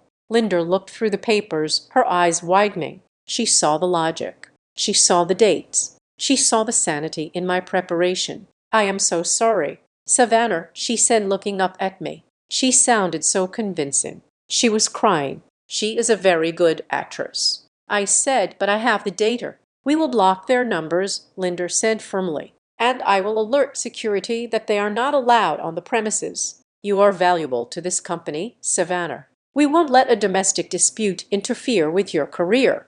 I nodded. "Thank you." I left HR and went to my desk. I wasn't supposed to be there, but I needed to be. I needed to feel the solid reality of my work. I sat down and logged in. I changed my work voicemail greeting. "You have reached Savannah Phillips. If this is a business matter, please leave a message. If this is a personal matter regarding the property at 412 Oak Creek Lane, please direct all correspondence to my attorney, Marianne Price. I will not be accepting personal calls." I checked my phone one last time. There was a text from Brianna. "Mom said she called your boss. Hope you enjoy the unemployment line. Maybe now you will realize you need us. Just let us in and we can fix this." I didn't reply. I didn't block her. I took a screenshot. I added it to the spreadsheet. Row 45. Time 2:30 p.m. Incident: harassment, blackmail. I was done being the daughter. I was the plaintiff now. The truth about my sister's sudden homelessness did not come from a confession. It came from a background check. While my family was busy waging a PR war against me on Facebook, I spent the morning doing what I do best, auditing the supply chain of their lives. I knew Brianna and Kurt had been asked to leave their luxury apartment, but the story about a rent hike smelled wrong. In this city, rent control laws are strict.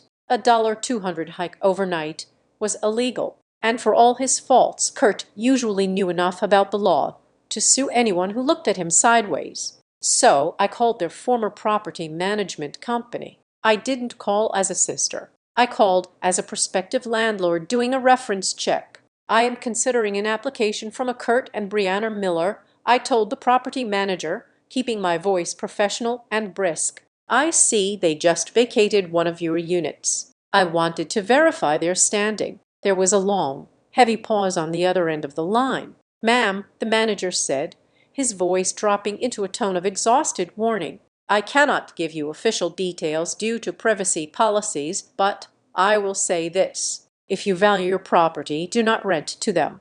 We didn't raise their rent. We evicted them for running an illegal hospitality business." "Excuse me," I asked. Sublatinky clarified. Mr. Miller was listing the apartment on 3 different short-term rental sites. He was cramming 6 or 7 tourists into a 2-bedroom unit while he and his wife stayed at her parents' house on weekends. We found out because the neighbors reported a bachelorette party throwing furniture off the balcony. They trashed the place. We are currently suing them for $15,000 in damages. I hung up the phone and stared at my office wall. It wasn't just poverty. It was fraud. They had lost their home because Kurt was trying to turn a quick buck by turning their family sanctuary into a party hostel. And now they wanted my house, not just to live in, but likely to exploit. How long before my new guest room was listed online as a cozy suburban retreat? While I was at work, I felt a vibration in my pocket. It was a text from Brianna. "Savannah, please. Mom is making me crazy. I know the legal stuff is scary, but if you just sit down with us, we can work this out. Mom says you will soften up eventually. You always do. Just let us in." I read the message twice. "Mom says you will soften up." That was the smoking gun regarding Brianna's innocence. She wasn't a helpless bystander being dragged along by Kurt and Mom. She was banking on my weakness. She knew the contract was bogus, but she didn't care. She was relying on the fact that for 3 decades, I had been the family doormat. She didn't respect me. She counted on my lack of spine. I forwarded the text to Marianne. "They want a meeting." I wrote. Marianne replied instantly. The Let's give them one, but not at your house. Bring them to my office. It is time to stop blocking punches and start throwing them. We set the meeting for 4:00 that afternoon. Marian called it a settlement conference. It was the perfect bait to them. Settlement meant I was ready to negotiate the terms of their surrender, or rather my surrender. They arrived 10 minutes late. I was already seated at the long-polished conference table in Marian's boardroom. The room was designed to intimidate. The walls were floor-to-ceiling glass overlooking the city skyline. The air conditioning was set to a crisp 68. When the door opened, the dynamic was immediately apparent. My father, Robert, walked in first, wearing his Sunday suit, looking stiff and aggrieved. He didn't look at me. He looked at the view, assessing the cost of the office. My mother, Elaine, came next. She was dressed in soft pastels, clutching at tissue, her eyes red-rimmed. She looked like she was arriving at a funeral. Then came Brianna and Kurt. They looked triumphant. Kurt was wearing a polo shirt that was too tight, strutting in like he had already won the lottery. Brianna gave me a small, sad smile, the kind you give a naughty child who has finally been caught. "Thank you for coming," Marianne said. She did not stand up. She sat at the head of the table, her hands folded over a thick file folder. "Please take a seat." They sat on the opposite side of the table. It felt less like a family reunion and more like a parole hearing. "I am so glad you came to your senses, Savannah." Lon started immediately, her voice trembling with performed emotion. "This whole thing has been a nightmare. We just want peace. We just want the family back together." "We can have peace," I said, my voice steady. "But first, we need to clarify the ownership of the property at 412 Oak Creek Lane." "We already clarified it," Kurt said, leaning back and crossing his arms. "We have the agreement. We sent you a copy." Yes, the agreement," Marianne said. She opened the file folder and slid a single piece of paper across the table. It was the copy of the memorandum of agreement they had filed with the county. "This document." "That is the one." Kurt nodded. "Standard stuff. Who drafted this for you?" "Mr. Miller," Marianne asked. Her tone was conversational, almost friendly. "I have legal counsel." Kurt lied. I knew he didn't. His counsel was likely a Google search and a template he found on a forum. "And the signature," Marianne continued. She looked at me, then back at them. "Savannah, do you recall signing this?" "No," I said clearly. "I have never seen that document before yesterday." "Savannah, don't lie," Mom scolded gently, shaking her head. "You have been under so much stress. You probably forgot. You signed it weeks ago. Remember when we were talking about Brianna's situation?" I looked at my mother. I looked at the woman who had raised me, who had bandaged my knees and braided my hair, and I saw with absolute clarity that she was gaslighting me in front of a witness. She wasn't protecting me. She was rewriting history to steal from me. "I didn't sign it, Mom," I said. "And neither did you." Mom froze. "Excuse me. The notary law." Marianne interjected smoothly. We pulled the record. It lists the driver's license number ending in 4492. "That is your license number, Mrs. Phillips, not Savannah's." The room went silent. The air conditioning hummed. Kurt shifted in his seat. "That is just a clerical error. The notary probably wrote the wrong number down. It happens." "A clerical error," Marianne repeated. "Interesting, because for this document to be valid, Savannah would have had to be physically present. Were you present, Savannah?" "No." I said she was there. Brianna piped up, her voice shrill. She blocked it out. "She is having a breakdown." "Stop." I said. I didn't shout. I just dropped the word like a stone. "I know about the eviction, Brianna. I know about the Airden subleting. I know you didn't leave your apartment because the rent went up. You were kicked out for running a hotel in a residential zone." Brianna's face turned a pale, sickly shade of gray. Kurt looked like he had been slapped. "That is a lie." Kurt stammered. "Who told you that?" "I spoke to your landlord," I said. "So let's drop the act. You aren't victims. You are scammers who got caught. And now you are trying to scam me because you have nowhere else to go. How dare you?" Dad boomed. He slammed his hand on the table, making the water pitcher jump. "How dare you speak to your sister that way? She is family. You have more than you need, and you are trying to shame them for struggling. I am not shaming them for struggling, Dad. I shot back. I am shaming them for stealing my identity. Do you understand what they did? They forged my signature. They filed a fake lien on my house. It was an insurance policy, Kurt yelled, losing his cool. We knew you would back out. You are always so stingy. We needed to make sure we had a roof over our heads. We drew that paperwork up on the 15th just to be safe. The room stopped. Marianne smiled. It was a terrifying predatory smile. The 15th, she asked softly. Kurt blinked. He realized he had walked into a trap, but he didn't know the shape of it yet. No. So what? Savannah didn't close on the house until the 20th. Marianne said she didn't own the property on the 15th. She hadn't even signed the final mortgage documents. So, how could she sign a usage agreement for a property she didn't legally possess yet? Kurt opened his mouth, then closed it. He looked at Mom. Mom looked at the table. You drafted it beforehand, I said, connecting the dots out loud. You were planning this before I even got the keys. You weren't asking for help. You were planning a hostile takeover. It doesn't matter. Dad roared, standing up. His face was red. This is semantics lawyers playing word games. The bottom line is that your sister needs a home, and you have one. You are going to let them in. Savannah, you are going to drop this lawyer nonsense. Give them a key and apologize for this charade. I am your father, and I am telling you to fix this. He pointed a shaking finger at me. It was the finger that used to terrify me when I was 6. It was the voice of authority that had ruled my life for 34 years. But sitting there in that high-backed leather chair, I didn't feel fear. I felt bored. No, I said. What did you say? Dad sputtered. I said no. I looked him in the eye.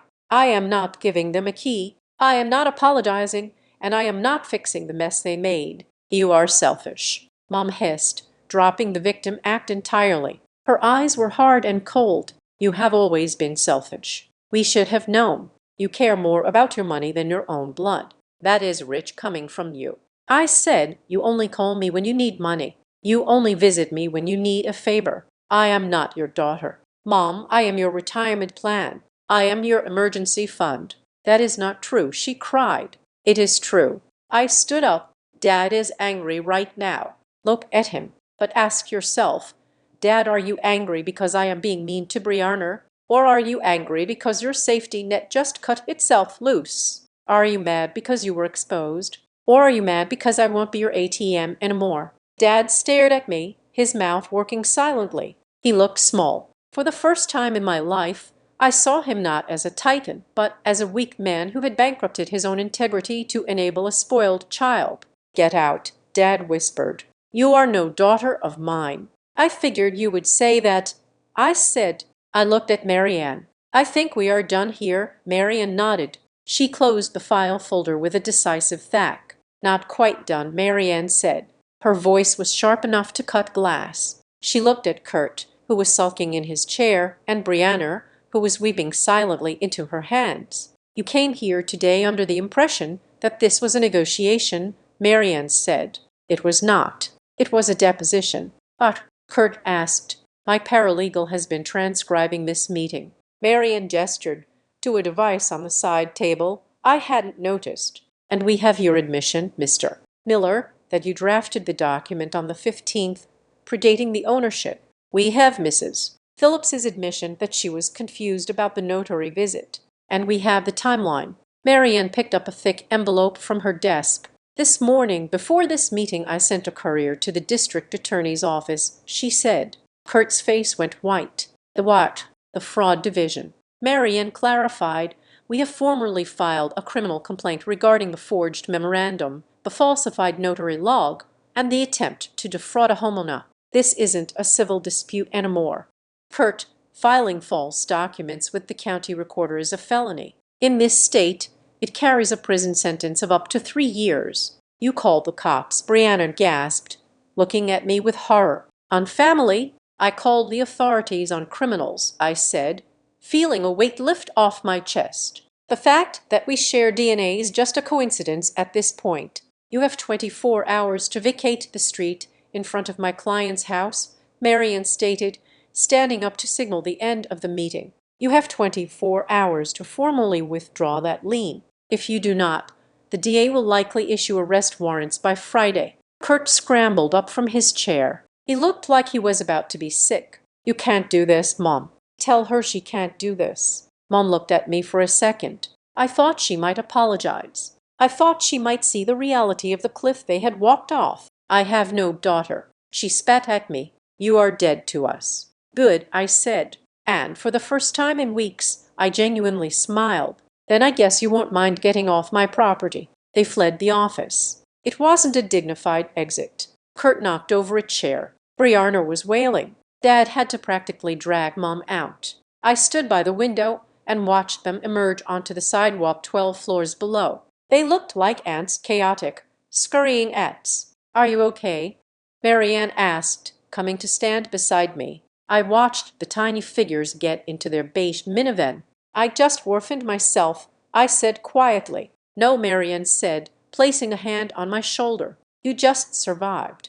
I turned away from the window. "What happens next now?" Marianne said, "We wait for them to realize that the cage they built for you has a lock on the outside, and they are the ones inside it." I took a deep breath. The air in the office was clean and cold. It tasted like freedom. "Let them rot in it," I said. The forelock from the meeting at Marianne's office was not silence. It was a digital scream. We had given them 24 hours to retreat. Instead, they launched a scorching earth campaign on social media. By the time I got back to my desk at Brightage, my phone was vibrating so constantly it was essentially walking across the surface of my desk. Brianna had gone home, wiped her tears, and logged onto Facebook. She didn't name me directly. She was too smart, or perhaps too coached for that. But she posted a photo of her 2 children sitting on a curb next to a suitcase. The caption was a masterclass in weaponized victimhood. "It is hard to explain to children why family turns their back on you. We are safe for tonight thanks to a cheap motel. But my heart is broken. To have a home promised to you only to have the door slammed in your face by someone you trusted. It is a pain I wouldn't wish on my worst enemy. Please pray for us as we navigate this betrayal." She tagged our cousins. She tagged our aunts. She tagged the pastor of the church our parents attended. The flying monkeys arrived within the hour. My Aunt Linder, a woman who hadn't remembered my birthday in 6 years, sent me a text that was 3 paragraphs long. "I am shocked. Savannah, I always thought you were the sensible one. How can you sleep at night knowing those babies are homeless? Apologize to your sister and do the right thing." My cousin Mike, who still owed me $200 from a Super Bowl bet, sent a DM. "That is cold, Vanner. Even for you. I sat there watching the notifications roll in a month ago. This would have crushed me. I would have been crying in the bathroom, frantic to explain myself, desperate to be understood. I would have called Brianna and begged for forgiveness just to make the noise stop. But the Savannah who bought a house in secret was dead. The Savannah who sat in that deposition room was alive, and she was furious. I didn't reply to the comments. I didn't engage in a public comment war where I would look like the defensive villain. I did something far more damaging. I treated it like a work project. I opened my email client. I composed a new message. In the BCC field, I added every single family member who had messaged me, plus my parents, Brianna, Kurt, and the extended relatives who were liking her post. The subject line was simple: clarification regarding 412 Oak Creek Lane. I wrote, "Dear family, I am writing to correct the misinformation currently being circulated regarding my property and my relationship with Brianna and Kurt Miller. Please find attached the following documents for your review. 1.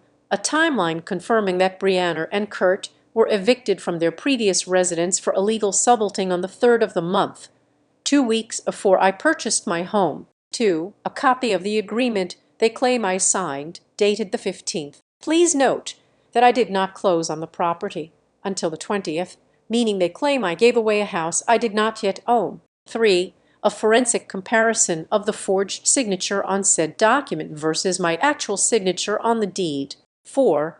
A copy of the police report filed yesterday regarding their attempted break-in. I have formally engaged legal counsel and the district attorney's office regarding the identity theft and fraud committed against me. I will not be discussing this matter further. I suggest you ask Brianna why she is choosing to spend money on a motel rather than admitting she attempted to defraud her own sister. I hit send. It was the digital equivalent of dropping a grenade into a crowded room and closing the door. The reaction was fascinating. First, there was silence. The stream of hateful texts stopped instantly. 10 minutes later, my cousin David, the only one in the family with a finance degree, replied to me privately. "Holy cow, they forged your signature. I thought they were just borrowing money. I am so sorry, Savannah. I am staying out of this." Aunt Linda didn't apologize, but she deleted her comment on Brianna's post. Then came the explosion from ground zero. My mother called. I let it go to voicemail. She called again. I sent it to voicemail. Then the text came. "You are a monster. You just humiliated us in front of the whole family. And Sarah just called me asking if Kurt is going to jail. How could you blemish the family name like this? You are airing dirty laundry to everyone. Take it back." I stared at the screen. Blemish the family name. She didn't care that Kurt had committed a felony. She didn't care that they had tried to steal my largest asset. She cared that Aunt Sarah knew about it. The hypocrisy was so thick I could taste it. I didn't reply to her. Instead, I forwarded her text to Marianne with a note. Add to harassment file. By 5:00 that evening, Marianne had the formal documents ready. We weren't just sending emails and more. We were sending a cease and desist order that was heavy enough to bruise if you dropped it. The letter outlined everything. The defamation, the slander of title, the harassment, the trespassing. It stated clearly that any further contact with me, my employer, or my neighbors would result in an immediate application for a restraining order. I went home that night feeling a strange vibrating tension. I knew they were cornered, and rats bite when they are cornered. I parked in my garage and checked the perimeter cameras before getting out. The coast was clear, but the next morning the attack shifted fronts. I was drinking coffee, preparing for a Zoom meeting. When my doorbell rang, I checked the camera. It wasn't my family. It was an older woman with a clipboard and a stern expression. I recognized her from the neighborhood newsletter I had subscribed to. Mrs. Higgins, the Homeowners Association president. I opened the door. "Good morning, MS. Phillips." Mrs. Higgins didn't smile. She looked past me into the hallway as if looking for contraband. "I am here regarding a complaint we received about your property." "A complaint?" I asked, confused. I haven't even unpacked. I have been here 2 days. "We received a call this morning alerting us that you are running an unauthorized boarding house," Mrs. Higgins said, tapping her clipboard. "The caller stated that you have multiple families living here and that there is a domestic disturbance risk. Briar Glen has strict single-family occupancy rules. We do not allow subalterning or room rentals." Kurt. He was trying to get the HOA to find me or evict me. He was projecting his own crimes onto me. "Mrs. Higgins," I said, keeping my voice calm. "Who called you? Was it a man named Kurt?" Mrs. Higgins pursed her lips. The complaint was anonymous, but he claimed to be a concerned neighbor. "I am the only person living here," I said. "There are no boarders. There is no subalterning. However, I am currently dealing with a stalker." Mrs. Higgins's eyebrows shot up. "A stalker?" "My arranged brother-in-law," I explained. "He is angry that I would not let him move in. He has been harassing me." I pulled out my phone. "Would you like to see the security footage from 2 days ago, where he tried to kick down my door and the police had to remove him?" Mrs. Higgins leaned in. I played the video. She watched Kurt screaming, kicking the wood and shouting profanities while the police officer wrote him a citation. Her expression shifted from suspicion to horror. In the suburbs, a loud, violent man is the ultimate enemy. "Oh my," she whispered. "That is very aggressive." "He is the one who called you," I said. "He is trying to weaponize the HOA against me because I won't let him live here illegally." Mrs. Higgins straightened up. She closed her clipboard. "I see. Well, we certainly do not tolerate that kind of behavior in Briar Glen. If he shows up again, MS. Phillips, you call me. I have a direct line to the precinct captain. We don't like riffraff. Thank you, Mrs. Higgins, I said. Kurt's plan had backfired. He wanted to make me a pariah. Instead, he had just made me the neighborhood damsel in distress, and he was the villain. But the real victory came at noon. I received a call from a number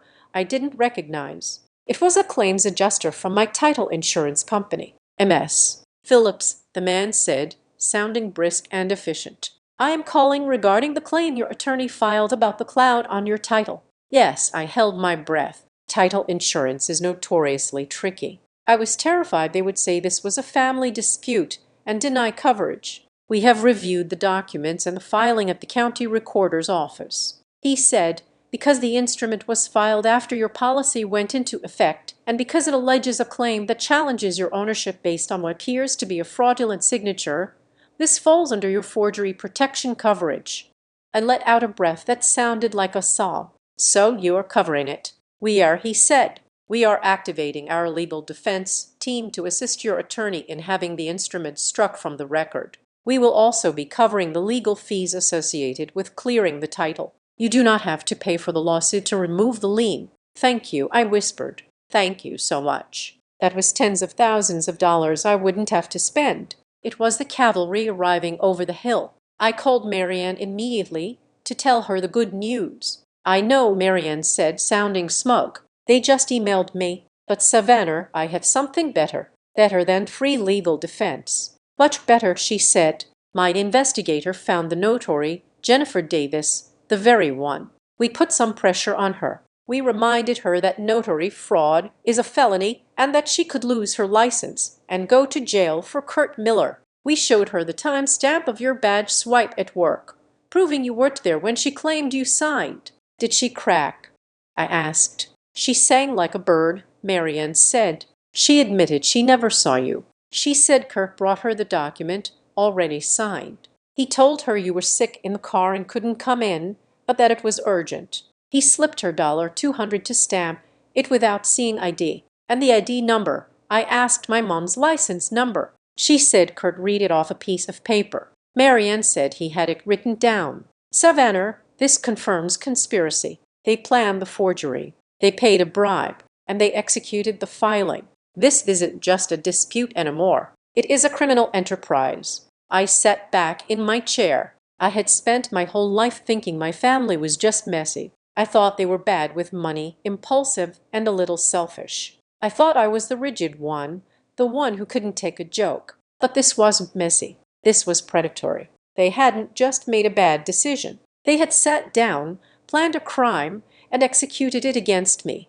They had looked at my life and decided it was a resource they were entitled to strip mine. They really wanted to take it all.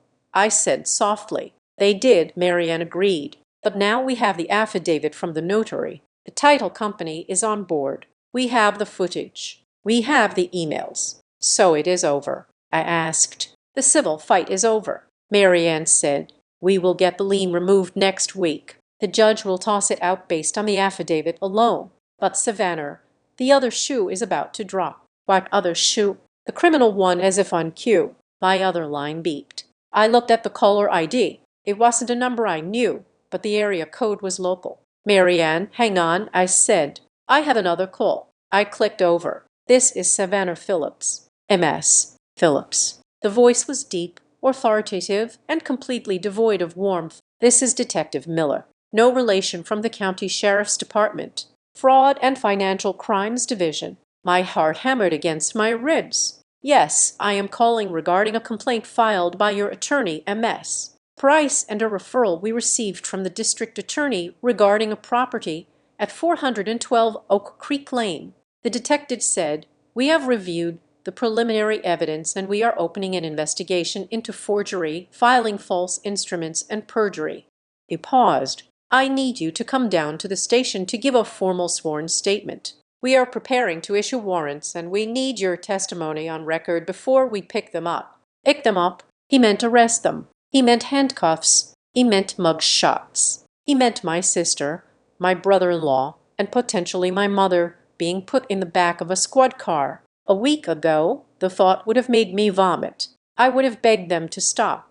I would have paid the money just to save them from the consequences of their own actions. But I remembered the text from my mother calling me a monster. I remembered Brianna using her children as props on Facebook. I remembered Kurt trying to kick down my door. I remembered the usage agreement that would have turned me into a servant in my own home. MS. Phillips, the detective, asked, "Are you still there?" I looked out the window of my office. The sun was setting, casting long shadows over the city. "I am here," I said clearly. "I can be there in 30 minutes." "Good," the detective said. "We will see you then." I hung up the phone.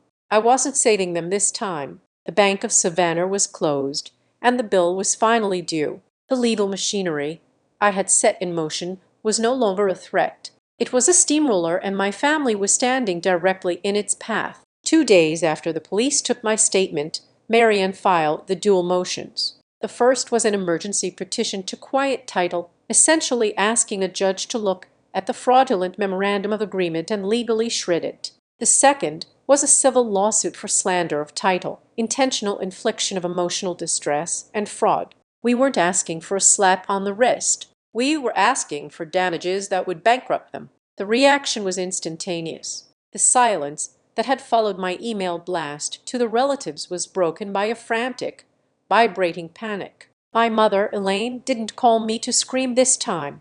She didn't call to threaten me with disownment or guilt-trip me about family values. She called to beg. It was 8:00 at night. I was sitting in my living room, which was still mostly empty, save for a single armchair and a lamp. I had the phone on speaker, recording the call with a separate device as per Marianne's instructions. "Savannah." Mom's voice was breathless, pitched high with hysteria. "We got the papers. A sheriff's deputy came to the house." "A deputy." "Savannah." The neighbors soar. "Do you have any idea what you are doing?" "I am protecting my asset," I said calmly. "I told you I would." "You are suing your father," she cried. "You are suing your sister for $50,000. We don't have that kind of money. You are going to ruin us." "I didn't sue you for the money, Mom," I said. "I sued you because you tried to steal my house. If you want it to stop, you know what to do." "We can fix this," she pleaded. "We can settle this tonight privately. Just tell your lawyer to withdraw the filing. Brianna and Kurt will leave you alone. I promise they will find another place. Just stop the lawsuit." "I am done with promises," I said. "If you want a settlement, here are my terms. Write them down." I heard a shuffling sound on the other end of the line. "First," I said, listing the points Marianne and I had drafted, "you, Brianna, and Kurt will sign a formal admission of guilt, stating that the memorandum was a forgery and that I never agreed to house them. Second, you will file the withdrawal of the lien with the county recorder immediately. Third, you will pay my legal fees, which are currently sitting at $4,000. And fourth, you will agree to a permanent restraining order, admission of guilt." Mom gasped. "Savannah, we can't put that in writing if that gets out. Kurt could lose his business license. Your father's reputation at the club." "I don't care about the club, Mom." I cut her off. "And Kurt doesn't have a business license to lose. He is a scam artist. Don't talk about him like that." Dad's voice suddenly boomed into the call. He must have been listening on the extension. "He is trying to build something. He is trying to build it on my back," I shouted, my composure finally cracking. "Why? Why are you protecting him over me? I am your daughter. I am the one who has never asked you for a dime. Why are you willing to commit felonies for them?" There was a heavy silence on the line. For a moment, all I could hear was the static and my own breathing. Then my father spoke. His voice sounded old, defeated. "Because we promised," he said softly. "Promised what?" I asked. "You promised them my house." "No," Dad sighed. "We promised his parents. Kurt's parents. The Millers." I frowned. "What do the Millers have to do with this?" "They helped us," Dad admitted, the words coming out like pulled teeth. 2 years ago, when the market dipped and my pension took a hit, we were underwater. Savannah, we were going to lose the house. Kurt asked his parents for a loan to help us. They gave us $30,000 to float us." I felt my jaw drop. "You took money from Kurt's parents." "It was a loan," Dad insisted, "but we couldn't pay it back yet, and they started asking questions. They started looking at Kurt, asking why he was struggling if his in-laws were so comfortable. We had to look strong. Savannah, we had to look like we were in control. So when Brianna got evicted, Mom chimed in, her voice small. We told the Millers not to worry. We told them that we were buying an investment property, a second home, and that we were going to let Kurt manage it to help him get on his feet. It was supposed to be a way to pay them back by taking care of their son. You told them you were buying a house. I asked, the horror dawning on me. We told them we were buying it with you, Dad said.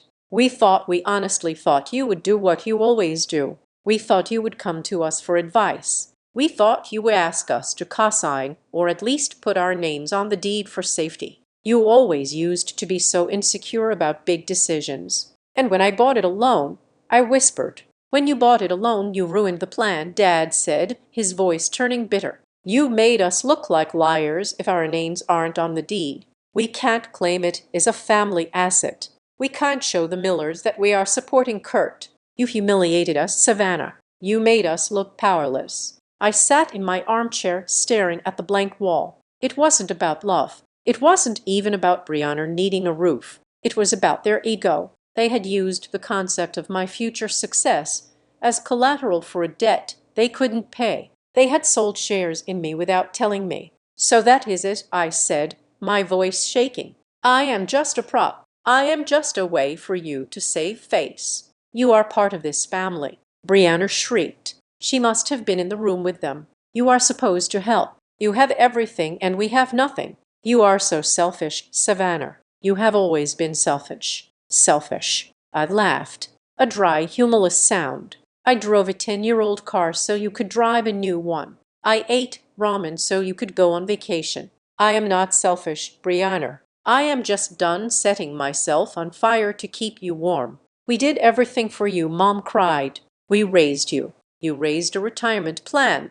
I corrected. You didn't raise a daughter. If you go through with this, Mom said, her voice dropping to that icy register that used to terrify me. If you drag us into court tomorrow, I will never speak to you again. I will tell everyone you are dead. Do you hear me? You will be an orphan. I closed my eyes. I thought it would hurt. I waited for the pain, for the panic of abandonment that had ruled my 20s. But it didn't come. Instead, I felt a strange cool lightness, like a fever breaking. You can't orphan me, Mom, I said softly. I have been raising myself for years. I hung up the phone. Then I saved the recording and emailed it to Marianne. The next morning, the day of the emergency hearing, the atmosphere was electric. I met Marianne at the courthouse steps. She looked impeccable in a navy suit, holding a briefcase that looked like it contained nuclear codes. Did you sleep? She asked. No, I said, but I am ready. Good, Marianne said, because they are starting to turn on each other. Look at this. She handed me her tablet. It showed a chain of emails from late last night. Kurt's public defender reached out, Marianne explained. Apparently, once Kurt realized that the fraud charge was sticking and that your father had admitted to the debt motive on the phone, which, by the way, brilliant move recording that he panicked. I looked at the email. It was from a lawyer representing Kurt. My client, Mr. Miller, wishes to cooperate. He alleges that he was acting under the direct instruction of Elaine Phillips, who provided the driver's license number for the notary. He claims he was unaware that the signature was not genuine, as Mrs. Phillips assured him she had proxy authority. He is throwing Mom under the bus, I said, shaking my head. He is blaming her for the forgery. It is a classic prisoner's dilemma, Marianne grinned. But, unfortunately for Kurt, we have this. She swiped to the next image. It was a screenshot of a text message recovered from the notary's phone, evidence the investigator had dug up. Sender Kurt Miller. Time 1:45 p.m. Tuesday. Message. Just stamp the damn thing. Jen, she isn't coming. I will give you an extra 50 if you date it for yesterday. We need to lock this house down before she changes the locks. He is the ringleader. I said he knew. They all knew. Marianne said, but Kurt was the architect, and today the judge is going to see the blueprints. We walked through the metal detectors. The courthouse was loud, smelling of floor wax and nervous sweat. I felt out of place. I was a supply chain manager, not a litigant. I liked spreadsheets, not subpoenas. But as we walked down the hallway toward courtroom 4B, I saw them. They were huddled on a bench near the door. Mom looked 10 years older than she had last week. Her makeup was patchy. Dad was staring at the floor. His shoulders slumped. Brianna was holding Kurt's hand, but he was looking at his phone, ignoring her. They looked small. They looked like strangers. When they saw me approach, Mom stood up for a second. Her eyes lit up with that old expectation, the belief that I would see her pain crumble and fix it. She took a step toward me. "Savannah," she whispered, "please." I didn't stop walking. I didn't slow down. I didn't look at her pleading hands. "Talk to my lawyer," I said. I pushed open the heavy wooden doors of the courtroom. I wasn't walking in to get revenge. Revenge is messy. Revenge is emotional. I was walking in to get a correction. I was walking in to balance the ledger. The bailiff called out, "All rise." I stood up. My back was straight, my hands were steady, and for the first time in my life, I wasn't afraid of what my family thought of me. I was only interested in what the law thought of them. The judge, a stern woman with reading glasses perched on her nose, looked down at the docket.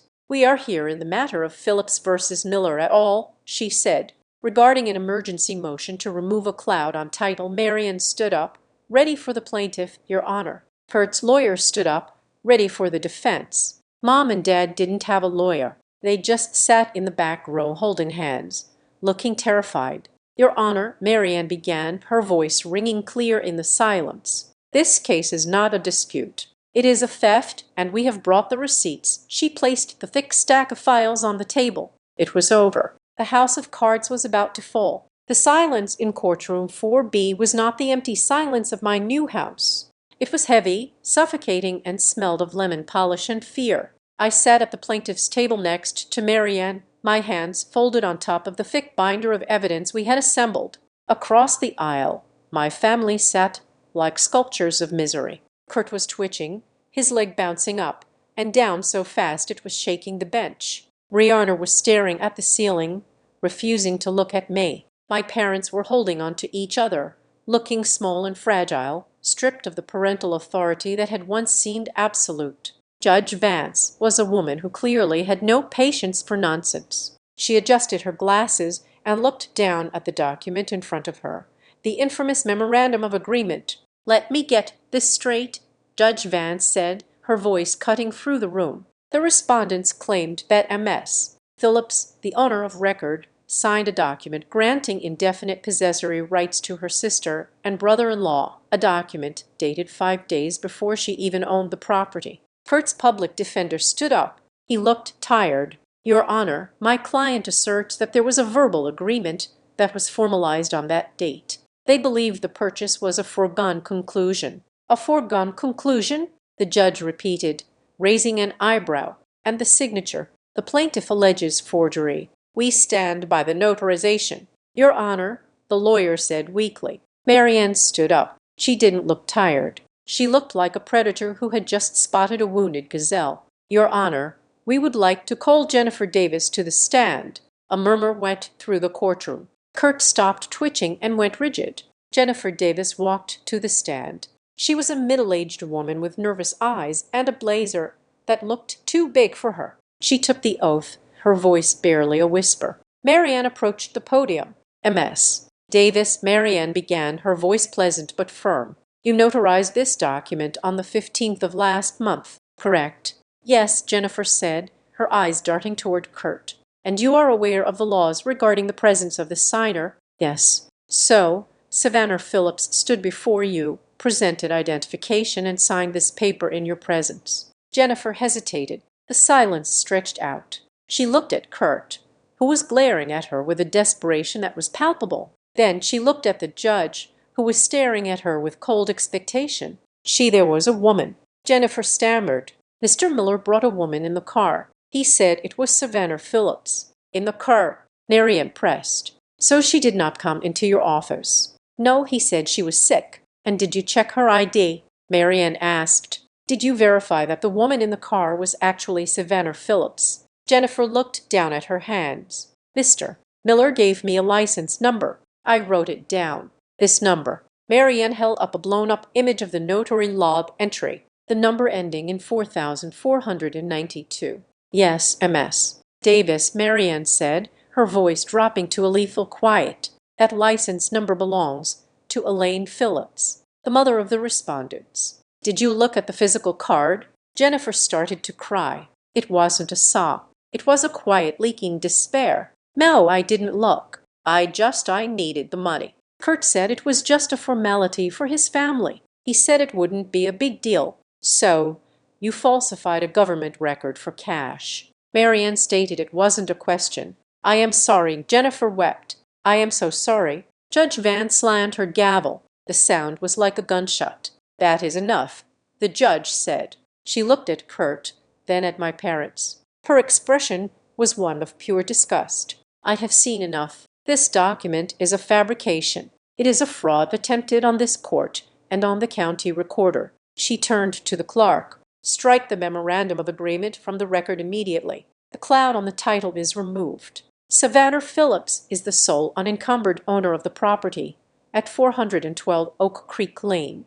I felt a rush of air leave my lungs. It was over. The house was mine. But the judge wasn't finished. However, Judge Vance continued, leaning forward, we have sworn testimony here regarding the commission of a felony. MS. Davis, you are remanded to the custody of the BAFE pending charges of notary fraud. Jennifer wailed as a beef moved toward her. And regarding the respondents, the judge said, looking directly at Kurt and my parents, I am referring this transcript to the district attorney's office. Immediately at that moment, the double doors at the back of the courtroom opened. A man in a suit walked in. It was Detective Miller. He wasn't there to make an arrest yet, but his presence was a message. He walked to the front and handed a file to the prosecutor's table. Your Honor, a prosecutor said, standing up. The people are opening a criminal investigation into Kurt Miller for forgery, filing a false instrument, and conspiracy to commit fraud. We are also investigating Elaine and Robert Phillips as accessories to the same.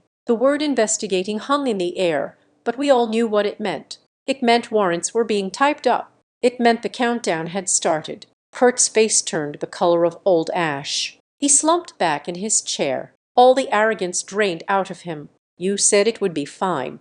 Brianna screamed. It was sudden and shrill. She turned on Kurt, shoving him in the chest. You told me it was legal. You told me Mom sorted it out. I did what your mother told me to do. Kurt yelled back, his voice cracking. She gave me the license number. She said Savannah wouldn't fight back. Don't you blame me, Mom shrieked, standing up. You are the one who needed the house. You are the one who lost your apartment. We were just trying to help you. By stealing from me, I asked. I hadn't meant to speak, but the words came out before I could stop them. The room went silent. My family stopped their circular firing squad and looked at me. I stood up. I didn't shout. I didn't cry. I felt incredibly calm, like I was watching a storm from behind thick glass. You are arguing about who had the idea, I said, looking at them. But none of you are arguing that it was wrong. You all agreed to it. You all sat down and decided that my life, my money, and my home were things you could harvest. Savannah, please, Dad said. His voice was trembling. The strong patriarch mask was gone, leaving a frightened old man worried about his reputation. We can fix this. Just tell the judge you want to drop it. We are family. No, I said, we aren't family. You made me an asset. You promised my house to Kurt's parents like I was a piece of property you could trade to cover your debts. But I am not property. Dad, I am a human being and I am done paying for your mistakes. Judge Vance nodded at me. It was a look of respect. Court is adjourned, she said.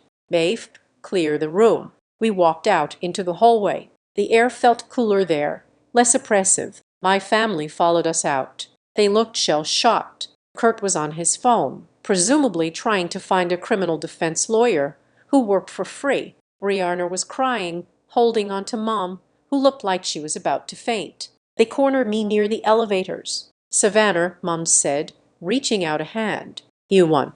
Okay, you won. The house is yours now. Please call off the police. Don't let them take your father to jail. He has high blood pressure. He can't handle this. I don't control the police. Mom, I said you broke the law. The law is responding. That is how the real world works. Actions have consequences. But what about us? Brianna sobbed. We have nowhere to go. The motel is paid through tonight, but after that, Savannah, the kids, you can't let your niece and nephew sleep in the car. I looked at Brianna. I looked at the sister I had spent my life envying, the golden child who had been given everything and had learned nothing. I didn't feel envy anymore. I felt pity. She was 36 years old, and she was still waiting for someone else to save her. I won't let the kids sleep in a car, I said. Hope flared in Brianna's eyes. Oh, thank God. When can we move in? We will be quiet. I promise. You aren't moving in, I said sharply. The hope died instantly. I am not giving you my house, I continued. I am not giving you money, but I am giving you this. I reached into my bag and pulled out a folder I had prepared the night before. I handed it to her. What is this? She asked, sniffing. It is a list, I said. There are 3 women's shelters in the county that take families with children. I called them this morning. 2 of them have openings. There is also a list of legal aid organizations that help with eviction defense and bankruptcy filings. And there is an application for state emergency housing assistance. Brianna stared at the folder as if it were a dead rat. A shelter. You want us to go to a shelter? It is a roof, I said. It is safe and it is legal. If you actually care about your kids, you will go there. If you are just looking for a luxury crash pad, that is on you. You are heartless, Mom whispered. No, I said. I am just not your victim anymore. I turned to Marianne. Do we have the final papers? Marianne nodded and pulled a document from her briefcase, the permanent restraining order and the non-disparagement agreement. If you sign this and they violate it, if they post on Facebook, if they call your job, if they come within 500 ft of your house, they go to jail immediately. No trial, just jail. I took the pen. I signed my name, Savannah Phillips. It was the most important signature of my life, more important than the deed, more important than the mortgage. This was the signature that declared my independence. Give them a copy, I told Marianne. I didn't say goodbye. There was nothing left to say. I turned and walked toward the exit, my heels clicking on the marble floor. Behind me, I heard Brianna wailing again and Kurt shouting into his phone, but the sounds were fading. They were just background noise now. I drove home in silence. When I pulled into the driveway of 412 Oak Creek Lane, the sun was setting. The golden light hit the gray siding, making the house look warm and inviting. There was no moving truck blocking the path. There were no screaming relatives on the porch. I walked up the steps and punched my code into the smart lock. The mechanism whirred and clicked open. Inside, the house was quiet. I walked to the kitchen. On the counter sat a small brass hook I had installed that morning. In my hand was the spare key, the one I had hidden, the one I had guarded with my life. I hung the key on the hook. It wasn't a secret anymore. I didn't have to hide it. I didn't have to be afraid that someone would find it and take everything from me. I stood there for a long time, watching the dust motes dance in the light of the setting sun. I took a deep breath, filling my lungs with the air of my own home. My parents had promised this house to my sister. They had promised my labor to their creditors. They had promised my life to everyone but me. But paper beats promises. And today the paper said I was free. I walked into the living room, sat in my single armchair, and closed my eyes. For the first time in 34 years, the silence didn't feel lonely. It felt like a victory. Thank you so much for listening to my story. It was a long road to get here, but I am finally at peace in my own home. I would love to know where you are listening from. Are you tuning in from the US, the UK, or somewhere else entirely? Please drop a comment below and let's chat. And if you enjoyed seeing justice served, please make sure to subscribe to Azad Revenge Stories like this video and hit that hype button to help this story reach more people who might need the courage to set their own boundaries. Stay strong and remember, you are not an asset. You are a person. Where are you stay now?